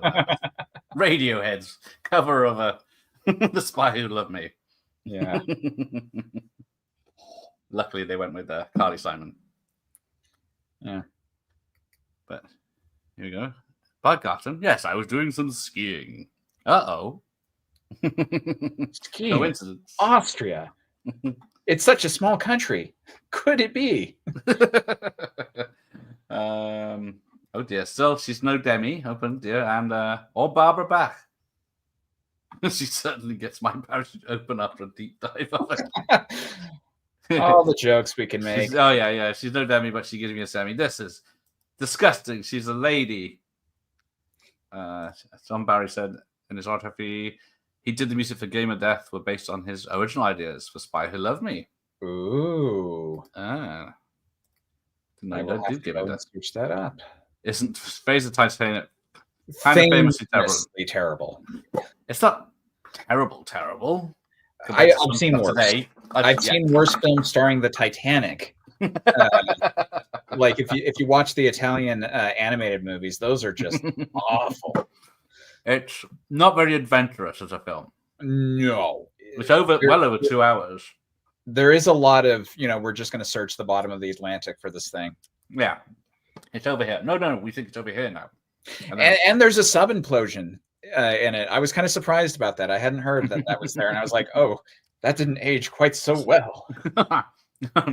Yeah, and Alec Guinness is in it, of course. Yes, for a single scene, but it's great. Moore's look on his face, it's hanging there. I killed your boyfriend. What are you going to do about it? Now, is it this captain? Yeah, that's in all the other films. That's different characters. Yes, I love this actor. He's great. been in You Only Live Twice. He's in Diamonds Are Forever, and he does a short voice cameo in Live and Let Die. But yeah, funny thing. So this actor actually shows up physically in the same films where Charles Gray has a presence. It's a weird thing I was thinking about yesterday. I was like, oh my gosh, yes. Walter White's assistant. Isn't it? Not Walter White. What's his name? But yes. And somehow, use my place because it's obviously an all-male sub. Too many seamen floating around here. But it's long and hard and full of semen. And then I'm guessing it's probably not Barbara Bach in the shower, but yeah, probably not. But then, the actor's name is Shane Rimmer, by the way. That's him. Thank you. And you'll see him again actually in A New Hope. He's got a little bit. Aha! Is he in Superman 2? He's in Superman 2 and 3. He's in Gandhi. He's in Batman Begins. He's in the original Thunderbirds cartoon. He's like a bit player in a bunch of things. Yeah, good old character actor. Yeah. But yeah. Where did they get Moore's? I wasn't paying attention. I guess I must have took it with his uniform. Keeps it on for the rest of the film, though, doesn't he? Even when he's wet spiking. Yep. Until he gets out of the wet clothes. Surely Titanic 2 is worse. Yes, it is. Because, it's the famous Raise the Titanic when Lou Grade. Well, there's another film that's kind of a sequel to that called Titanic 666. And it's the same thing. They just decided, except they go the other way and it gets destroyed then. No, they're both terrible, but those animated Titanic films kind of killed my soul. They're terrible. Luckily, I have not. With the rapping dog. I haven't seen Birds 2 either. Yes, Barry Spore. It's just sublime. It is hands down the best thing in the movie. Yeah. The Titanic's coming up. Who's going to score this one? Gonna be Barry. But yeah, he was based in the UK and did a lot of British TV and films. Yeah, there's a few of them that always appear as Americans. There's a guy that did Batman and in Red Dwarf and stuff. Here we go. The only thing with models is the water that's sometimes giving it away. Yeah, but this model is so huge that it just about sells it. So, yeah, water and fire are the two worst things to have with models. My God, she's right behind us. Yeah. How did you not notice that? Because it doesn't say it's invisible to sonar or radar or anything, does it? Actually, that's a good point. Why didn't they notice it with all the submarines? Well, it's at the beginning when they're saying, my God, they can track our submarines. Well, it's quite easy, actually, says Q. Yeah, you never mentioned it before that it could be a problem, then, Q. And super tankers have a wake that's half a mile long at least. Yep. The Liparius. There we go. Now we can talk about Ken Adam. Yes, this is the 007 stage until it burned down. What was it? Legend. Yeah, and then they rebuilt it, and then it burned down again. After doing Casino Royale, yes, I would think they should put a sprinkler system in by now, but never mind. But no, this is just incredible work.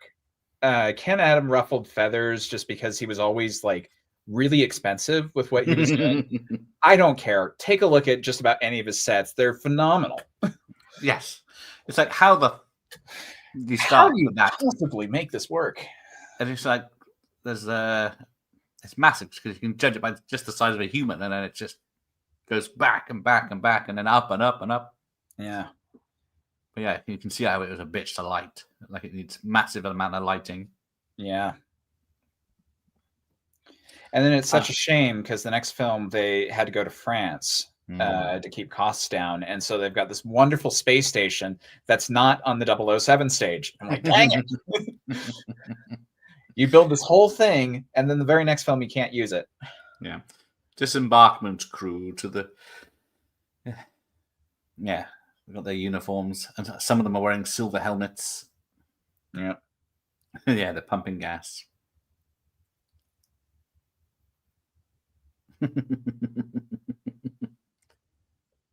Limpet speaker in position. I love his map, the globe map that shows the position of the ships by little lights and stuff. I think that's another nod to You Only Live Twice because, there's a big globe behind the rocket. Yes. But impossible to actually make back then as a functioning device. Stephen, do you have the silver screen recording of Raise the Titanic with the City of Pride Philharmonic? Yeah, no, I don't. I was quite depressed when I realized that is actually a lost John Barry score, but I do have silver screen re-recordings of a couple of other things, and they've always been really, really good with their sound quality, so I'll have to take a listen to their version of Raise the Titanic. Got a few John Barry CDs with some of his work, not just the Bond ones. I remember Clipper Rimmer talking about Connery on the set of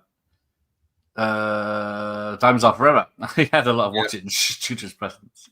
He had whenever he walked into the... I don't know what that guy had. He was so superhuman in his appeal. He was a bin man from Scotland. Yeah. He had so many odd jobs. He was a truck driver. He was a milkman. He was a bodybuilder as well. Yeah, bodybuilder. He worked in a funeral home at one point. That guy had lived before he did Bond, and he was my age actually when he did Bond for the first time. He was 32. Yeah, yeah. Peaked with the Little People film he did.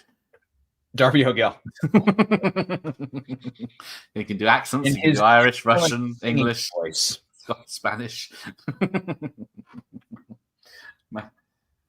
Did Carry On Cleo really use some of the sets from Cleopatra? I don't think so. I don't know that. I haven't seen either. Too far in between. Or Cleopatra. Yeah, I think Carry On Columbus was it one of the boats from one of the big Columbus films, I think John Glenn did the second Columbus film, didn't he? The lower one. But yeah, as much as I like all John Glenn, his films don't have much of the awe factor the late 70s films have. Peter Lamont's sets did wow as much. Yeah, if we're just talking sets, I would agree with that. Some of the action scenes, I don't know. Living Daylights has some really spectacular ones, but yeah. As much as I like Peter Lamont, his skills were elsewhere, and no Bond film, I think, has come close to either Spy or Moonraker in that visual appeal of their sets. GoldenEye does come close. Those are some good sets. You mean the soundtrack to the Titanic being found has been lost? Yep. What a coincidence. Yeah, Carry On Club had just raided a charity shop. It's definitely true. Right, where are we? What's happening? At noon tomorrow, they will reach their firing positions. Because now, is he just going to go through with it? There's no ransom on this one, is there? No, that's been a criticism of the film, is we don't know why he wants to do it. He's just humanity sucks. We just need to blow it up. Yeah, it's good. Under the sea. Hello. And I've always wondered, how is he going to get everybody to go along with that? Just living under the sea after nuclear Armageddon. Yeah, I guess. I have all the because he had plans for an underwater city. He hasn't built it. Well, he doesn't really talk much about how he's going to convince everybody to just kind of go along with it. Yes, because everybody has healthy skepticism, right? Like the guy proposing this underwater city, they already has it built. Maybe he was responsible for this. But he is offering me food and water And free housing. Okay, yeah. I don't know how Yeah, the Drax- water would be. Drax and Moonraker, his plan actually made more sense to me, where he just kills everybody, but he has all of his subjects up there ready. He's got all his base. He's thought ahead. He's got everything he needs to rebuild. Yeah, I always imagine. So, like, you know, they got to start having sex either up there or whatnot before they come down to Earth, right? Have you ever seen Slaughterhouse-Five? Okay, what is that? It's a movie that's an adaptation of a Kurt Vonnegut book, but they have a scene where they capture two human subjects and have them have sex with each other. Right. And the voiceover just says very dispassionately, "Are you mating now?" Well, yes, go by this one. His cargo ship is full of men. So, yeah, no women, because he killed off Caroline Monroe. Yeah. So you got, well, I guess Barbara back because he does take her away with him. So, because that's all you need is two women, apparently. They have very attractive women, so it's a good start. Yeah, no, I have no problem believing you'd at least get the starting. Oh, I used to love Tomorrow Never Dies, but it's really gone down on my list over years. The great Robert Elswit shot that one, but it seems so drab. Yeah. Yeah, John. It is a little tough when you talk visually about these films because, like, they were made for the cinema, and I'm told that even with the John Glenn ones, if you watch those in theaters, they actually look much better than they ever do on TV. But I have no way to confirm that. No. I'm not sure how good the projectors were back in like the 70s and 80s when I saw this. If they would have looked that good on a dodgy old screen stained with tobacco. Yeah. The director probably just had nothing but a haze in the background. Yeah, this is smoke in front of you, stained screen. Yeah, I love this launch of a that thing hits hard. Stupid HD ruining films. Yeah. Yes, they did get annoyed with Moore for doing Cannonball Run. Mm-hmm. But that's why they put it in a clause for all Bonds. They can't wear tuxedos in other films. Yeah. Brosnan, I think, was the only one that got away with it for Thomas Crown Affair, but that's because it was MGM. Yeah, that's the only one I can think of. But yeah, this good old monorail. Yeah. Yeah, how big is this ship that it goes off for fucking miles? I know tankers are quite big, but yeah, this one's got massive corners. We mentioned Doctor Who a couple of times, but like I always think like a good Bond villain layer has the Time Lord idea. It's so much bigger on the inside than it is on the outside. There's no way it all fits in there. No. Cargo ship full of men. Life finds a way. Yeah. I guess they'd have to frozen embryos somewhere. Yes, the Bond theme. It is. You can change. I think who is it? Someone I know. Who's on the interview said they had to use. They did a Bond theme spoof, and they just had to change like 2 bars, just make it slightly different. But you knew exactly what it was. There you go. Come on, let's go, lads. Those are the nicest prison quarters I've ever seen in a Bond film.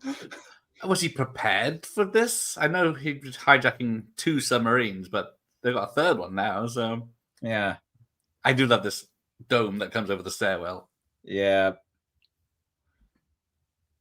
Yes, Octopus has some excellent stunts in it too. Oh, it absolutely does. Almost start to finish. My only problem, action scene wise, in that movie is the safari scene. Other than that, just about any action sequence. No. The worst bit is he stops in a caravan and puts on a full clown makeup when there's 3 minutes. Yeah, no, that doesn't make any sense to me. But, like, it's so tense watching that. He's got the same thing here where he's taking a bomb out and. Yeah. All right, so this is the overacting. I've been shot. Everyone else just drops and falls in the water, but he just the old. Yeah, a lot of shooting going on, and then complained about it in Tomorrow Never Dies. Like it ends on a big shootout with It Bond with is two one of those guns. things. I really do think Tomorrow Never Dies. They took a look at Spy and said, "Yeah, we're going to do a lot of that." Throwing grenades. Mhm. So yeah, stuntman Rocky Taylor he's in the Jeep that comes and crashes into the water in a minute. Bond's blinking when he's shooting. What a lightweight. Here it is. Here's this yellow Roger Jeep famously did not care for shooting guns. He's lobbing enough grenades around there. There it is. Boom. I Mhm. think Rocky's the one staying in the truck. Yep, there he is. But yeah. It's always a damn shame when they blow up the sets in these films. Oh my gosh, yeah. Yes. His villain's underdeveloped. Is he? Oh yes, absolutely. Oh. I think part of the problem is that Stromberg doesn't do any of his own dirty work. He uses Jaws for everything, which is Yeah. I guess I mean if I had him, fine, but he doesn't really have like a good moment to pay off for himself. Yeah.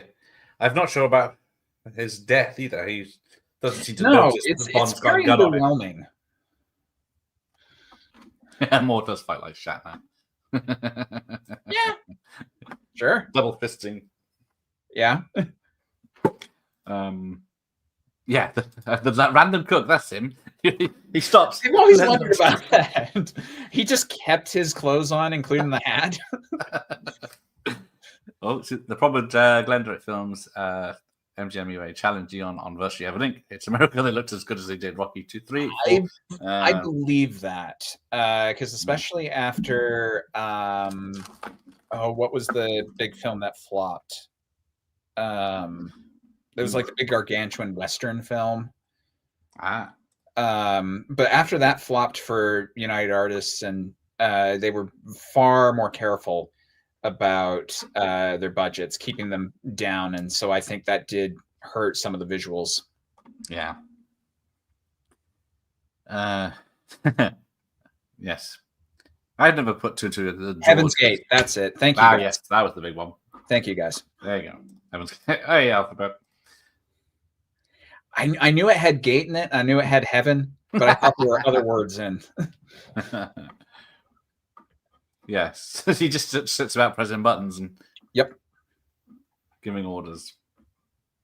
This film is a slog. Ooh. Ooh. Oh, that film is a slog. Sorry. Heaven's Gate. Oh, I was going to say. Oh, Heaven's Gate. Yeah. That's about, isn't that I was like a gonna say, 3.5 what are hour you talking epic? about? I'm enjoying this immensely.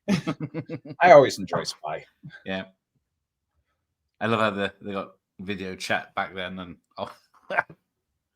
and then she's got a lovely new dress and makeup on. Yeah. That is a criticism I have of this film. As much as I love Barbara Bach, her being tied up and just staying in the same She could have. She's third Bond's act, equal. She could have just. That's a bummer. But Bond's just fusing nuclear missiles. I love that he just instinctively knows how to do it. Yeah. I was just one where he reads the manual. I can't remember. He does read the manual here in a bit. Yeah. But people said he normally knows everything. Yeah, Roger especially had this thing. Like every other film, he has a moment where like he just spouts off a whole bunch of information. I love in Golden Gun. Like they ask him about Scaramanga, and he sits there for a second and thinks, like, Scaramanga, where have I heard that name before? Oh yes, the man with the golden gun. And he proceeds to read off like the entire dossier. Yes, James Bond. Yes, it's about eating. Doesn't get his hands dirty, Oh, Heaven's Gate has a 4-hour version. Oh, I was a bit short my 3.5 hours. Oh, sorry, upset Dr. Possible. It's a very well made film. Every film is somebody's favorite, and if anything, I would rather just listen to people that really like the film and tell me why you like it. I think what I've seen of Heaven's Gate has not impressed me. Yeah, I'm trying to think of Cimino films I like. And yeah, The Dragon is the other one I can think about. Yeah, without seeing her tied up though. Yeah, that's the swings and roundabouts. I don't think like as a story for like her being the equal to Bond. It doesn't work for me. Yeah, she should be the one that kills him, maybe. Well, yeah, like I don't need her to rescue herself necessarily, No. but like she needs to at least do some of the work. I actually think like No Time to Die, where Madeline actually gets out of the room herself and meets up with Bond. I think that's more what I would have wanted. She Yeah. still needs Bond's help to get out of there. Yeah, but they're still going she to does blow up the something. place. But yeah, she could have Jabba the Hutted him or something. Yeah, something. He's in a bikini. Mhm. Yeah, who's got time to watch 4 hours of Heaven's Gate? Okay, fair enough. The movie I have yet to hear somebody say is their favorite is Son of the Mask. I still haven't seen it, but That trailer was bad enough. is just awful. It is awful. How the hell do you go from The Mask to that? That one gave me a headache. Like physically, I got a headache watching Son of the Mask.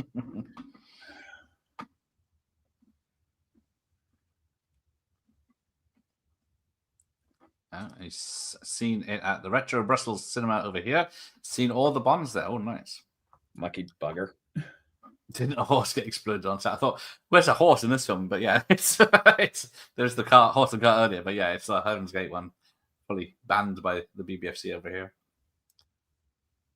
Well, when I think of horse stunts and Bond and like running into problems, I keep thinking of Never Say Never Again, where the horse. Oh goes yes, they slide. forced the horse down the slide. Yeah. People weren't impressed, and it didn't really do the jump as well. No.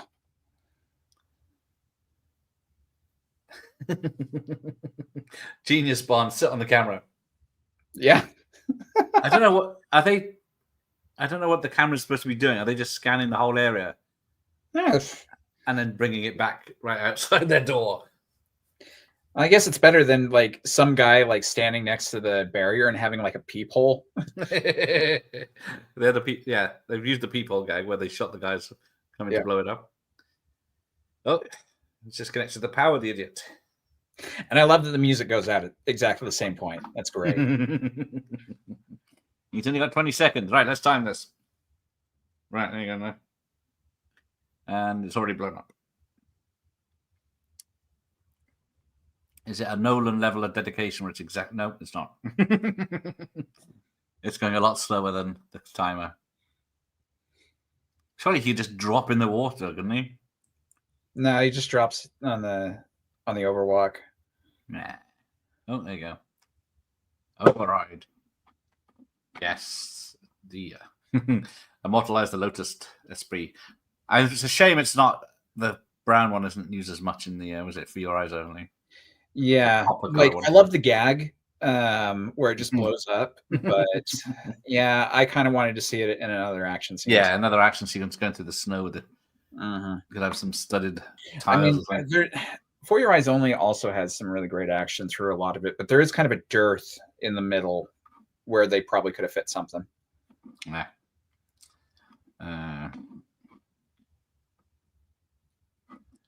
Yes, there you go. I remember that when Roger died, UNICEF did a fundraiser, and they got half the profits for re-releasing some of those films to the cinema.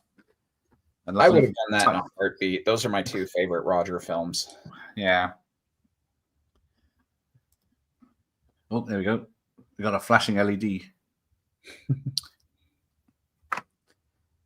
What's Bond going to do? He's got a tracking system that looks just like a keyboard stuck in a Dutch. Here we go. This is where he gets the manual. It's helpfully left on the table with the secret computer. Is it just me, or does Roger look like an even older, just like just sitting there reading and then just typing out one yeah, this is exciting stuff. Position and intended movement. And then just pressing random keys. That's going. Thumbs up. Yes, and then subscribe to Stephen's channel if you haven't.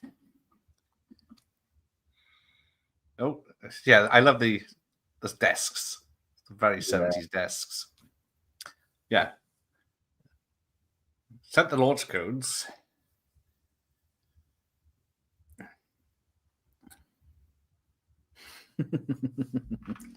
I think someone worked out that the missiles would have to be going like 300 something, 3,000 miles per hour or something to do this trip across the world. Again, I don't even think about it because, like, how on earth did like the one closer to the states get that far that quick? And it's always when you watch like apocalyptic films, it's always like something like Threads or The Day After or something, and it's nuclear where but one nuclear bomb goes off and the whole country is decimated by the Yeah, radiation and stuff like that. And then in a film, they just blew up something with a nuclear bomb. Yeah, it'd be fine. It's just the wind took it, like the one outside Gotham in Dark Knight yeah, Rises. You think I'm not sure that's as safe as people think it is, but yeah. You see all the kids cheering on the school bus, and you're like, "Are you kidding, guys? don't look and get you run into a lead-lined suit. Run quick. for your lives!" Yeah, the winds change direction. The nuclear Yeah. radiation's coming right for you. Now, even if you take that film at its word, that as long as you're 6 miles away, you're fine. There's still issues. Yeah. Nuclear winter is that when all the dust goes into the sky and Mhm. radiated everything, and you can't half-life of 5,000 years or whatever, 50,000 years. Although I have a Fallout style movie with Batman in it. I wonder what that would be like. Oh, we nearly got one. Oh yeah, that's true. Thank goodness we didn't. I'm not a fan of Snyder. Yeah. I don't mind Man of Steel, but yeah. Like Batman Snyder is has some great ideas, and Justice League, his version is actually my favorite film he's done. But Yes. I like other versions. But here we go. Boom. Massive. Yep. And yes, it's so technical that they got wiped off the map. But now, what's up? If you pay attention to the background actors when they fall over, Yeah. it's like, oh, this is an explosion. Let me fall over. I'm going to land over there safely. It's part of the fun Right. of like 70s sci-fi movies when they always blow up. Yes. So you got all the stuntmen running. So isn't there like 3 submarines worth of people, although half of them have been wiped out, I guess, to one submarine now? Yeah. And aren't a third of them Russian? Yeah. That never gets You've got mentioned. British, Russian, and American crew. But they all follow instructions. Mm-hmm. By All from Shane Rimmer. Commander Bond and Shane Rimmer. Move it. They're blowing up the set again. You got to make sure you. That's the Don't know what problem they with do. Bond. Every good set's going to get blown up at some point. Insurance. Warner home videos were always pitch black. Hang on. They were to me. I've lost them. What have you done with them? Oh, I put them back. Oop. Yes, yeah. Depends on the day with the 80, what was that, 85 one? And then I got a blue one here, like, for the 89 one.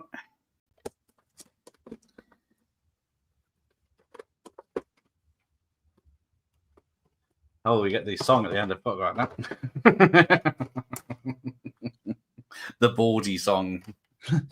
With the curtains coming down. Oh dear. So yeah, let's have a look. Oh no, the smell of yeah, they don't smell great. It smell like 50 years of people touching them. Nothing. Doesn't smell like of much. So good. Another smoking house. Oh, the old games, yes. GoldenEye, the best Bond video game. Is it? That to me would be Everything or Nothing. But is, I do have a soft spot for a lot of them. You know, Nightfire, For Much with Love. Yeah. The one that I don't really like is Rogue Agent. I think, is that the Wii one, or is that the one? What else? No, GoldenEye Rogue Agent is the one where they have all the Bond villains, and you play a bad guy. It has. Oh yes, I remember that. I haven't played it. Uh-huh. Yes, of course. Yeah, I remember the cover now. Yeah, I haven't played many of the Bond games, the old ones. I've played a lot of them. This had a video game. Have you played this one? This was before my time, but I am aware that they made something on like the Commodore. Yeah, it was the late This one. 80s. Yeah. Thankfully, the film adaptations. Well, I guess, yeah, it came out. They were allowed to license the games back then, weren't they? They had License to Kill came out at the same time. It was a very similar game where I think that was the company gun. that had it at the time. I think was Domark. that's it. Yes.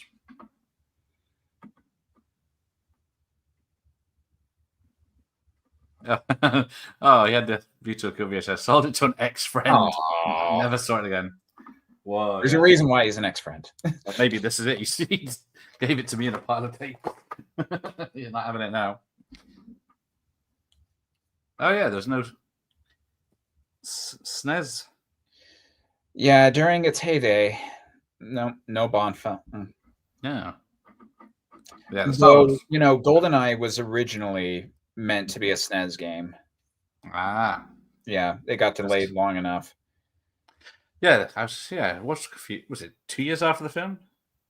Yeah. It was released just before Tomorrow Never Dies. And then the Tomorrow Never Dies game was released just before The World's Not Enough. Yeah, I remember that one taking off. No, I didn't mind that one. Well, I never got very far. That's people who watch my gaming streams know. Yeah, no. I rage quit a lot. I did play a little bit of 007 Racing back in the day, but I never got very far with that one. I need an hour. That comes from the top. 40 minutes. All right, I have an hour. You're not a very good bargainer there, are you, Shane? No.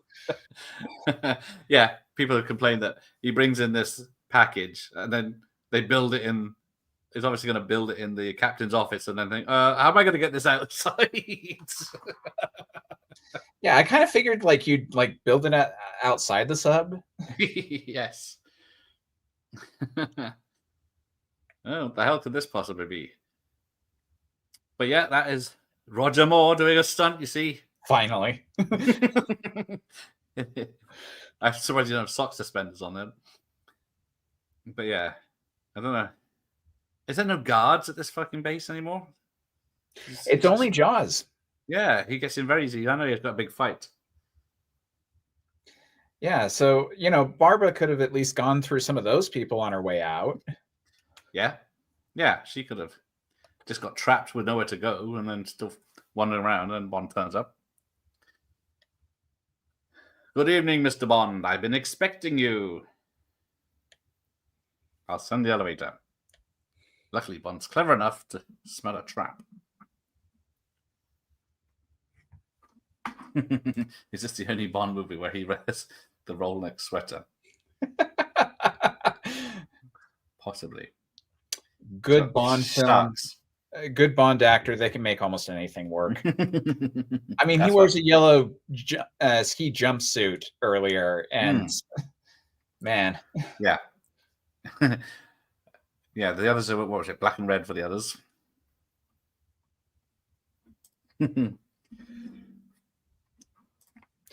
The performance of the nuance and intelligently scripted historics of the piece reflect the real moments of the later period of the postmodern period. Oh, there you go.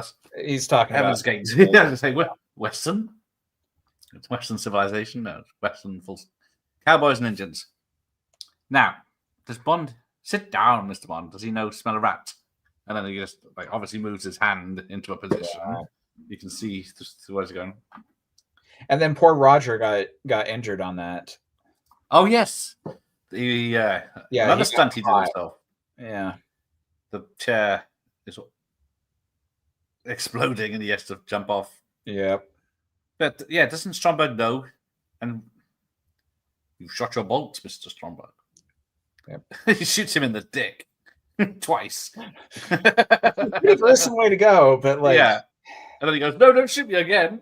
Yeah. And then he's into the salad for the headshot. Yep. But yeah, bad form, Bond.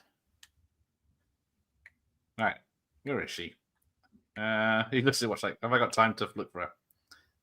Oh, we've seen the escape chamber. There's Jaws. And then even this corridor set looks great. I do love how it's very clear that we're all at slightly different parts of the movie. Oh yeah, something. Yeah. Let me It's way ahead, isn't it? He just shot Jaws in the tooth. Oh, Jaws runs off. Chicken.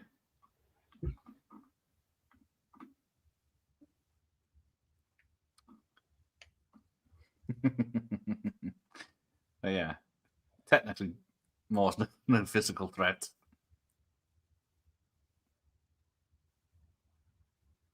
Another shark pit. Right. Yeah. Well, What's the magnet for? I can't even. I'm trying to think. Beats me.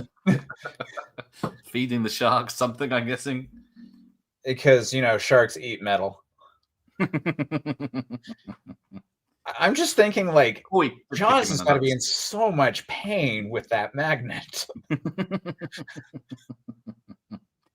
Here you go. Magnet. Ooh, big lever. And then a bloody seaside arcade claw game. Yeah. The claw. Look up, Jaws.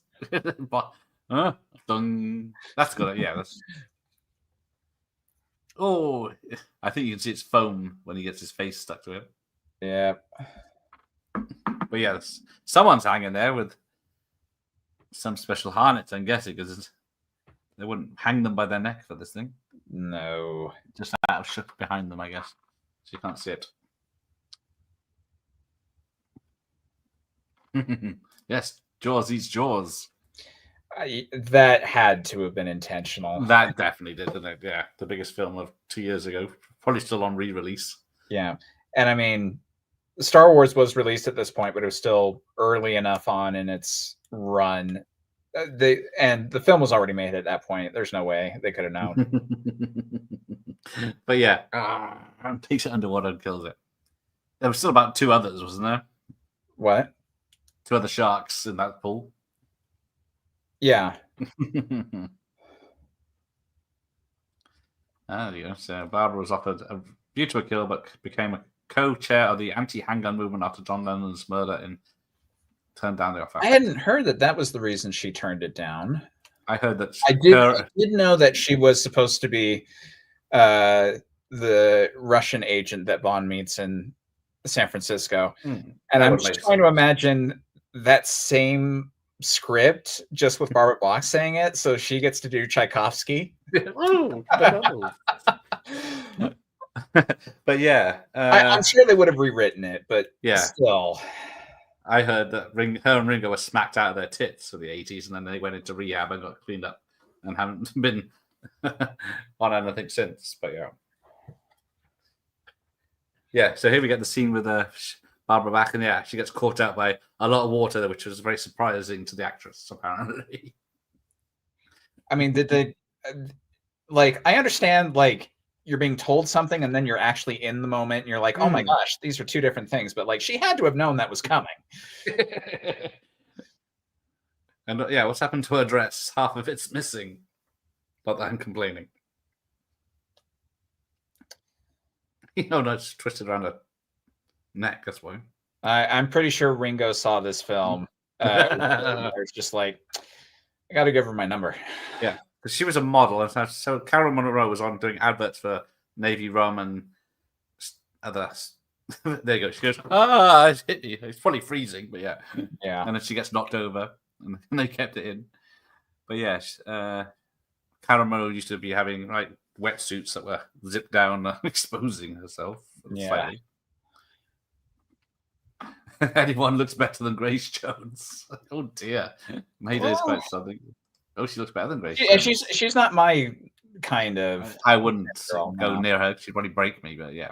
That's just it. Like, I see her on the street, especially with her Mayday getup, and I'm just like, I wouldn't even want to be in a car wash with her. No. Poor Patrick McNee. Tom loves Tanya Roberts. James. She was very pretty, but yeah, when she was half Moore's age, wasn't she? My goodness. Not dubbed. What's the line from the one from Diamonds Are Forever where Blofeld looks at Jill St. John, all that beauty, no brains behind them. Here we go. Oh, she's gonna kill him. Pop. That's a great gag. And then she just smiles like, oh, well. Again, that Roger eyebrow, man. Yes. And the mole. That's why. Now he's just wet the bed. Eh. It's a very luxurious safety raft, but Well, he can't be all bad. He had some really great alcohol in there. yeah. No, not yet. No, I think there was a Yeah, red no, we imprint gotta on the have pillow the- she left behind. we got to have the officials looking in on them. Oh yeah, there's George. You can see the sand, the earth under him. Like he's not that far out in the sea. He'd have to be a goddamn sexual Tyrannosaurus to satisfy Mayday. That's it. Yeah, I'm just trying to imagine like Roger Keeping- walking out of the bedroom in the morning, just like hobbling. Who was it that put the massive black dildo in the bed? Was it her, Mayday? I think it was her. He didn't have a nice thing to say about the actress, did he? He said, my mother said I haven't got anything nice to say, I shouldn't say it, so Yes, I'm not talking about it. keeping the British end up, sir. What a fantastic! And then just carry on. Like, there's there one guy that leans right over to have a look, and they've never noticed the Earth was moving so much. 007, Triple X. They look at each other. Oh. How did you know that? Nobody does it better. Nope. Such a Okay, well, fun that's- time, that film. Oh, there you go. John Lennon was offered For Your Eyes Only, Cubby Rockley, the day before he died. Roger was almost too sad to film after he heard the news because he'd been close to Lennon in Oh. the 60s. See, I love the song that we got. It's one of my very favorites with Sheena Easton, but what would John Lennon's Bond song be like? So, thanks to the Egyptian folklore group and the Arab Beauties, if you want to look them up. Let's have a look. Who's in the Ranger and the Wayne crew? Don't recognize any names. Stromberg's crew. There's only 5 of them. Monty Norman, there he is. Yep. You're a cheeky one, Jack the Ripper. Egypt, Sardinia, Canada, Malta, Scotland, Okinawa, Switzerland, and Pinewood Studios. Underwater sequence at NASA. So yes, thanks to the Royal Navy. The Hotel Cala de Loop. I have to go to Sardinia, see if it's still there.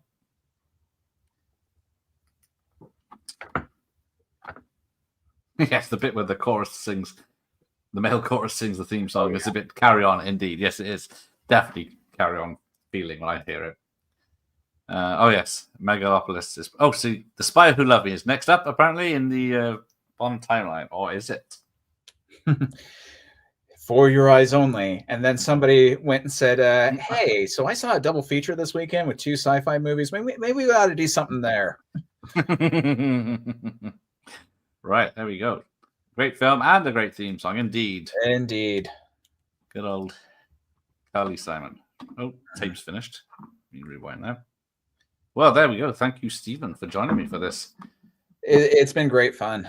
It's been great having you. And subscribe to Stephen. And we'll maybe see him next time. At some point. Just give me a holler. I'd love to do it. I think Ty Lord said we ought to do it a View to a Kill. I think the only way you could get me to do that would be to have me watch it with some friends. Vodka and tonic. That one's a little bit of a tough one for me to do on my own. Well, we can arrange something, I'm sure.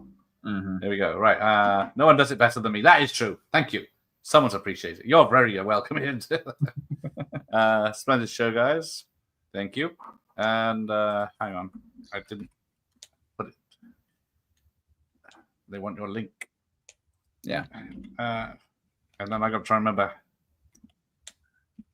Find it.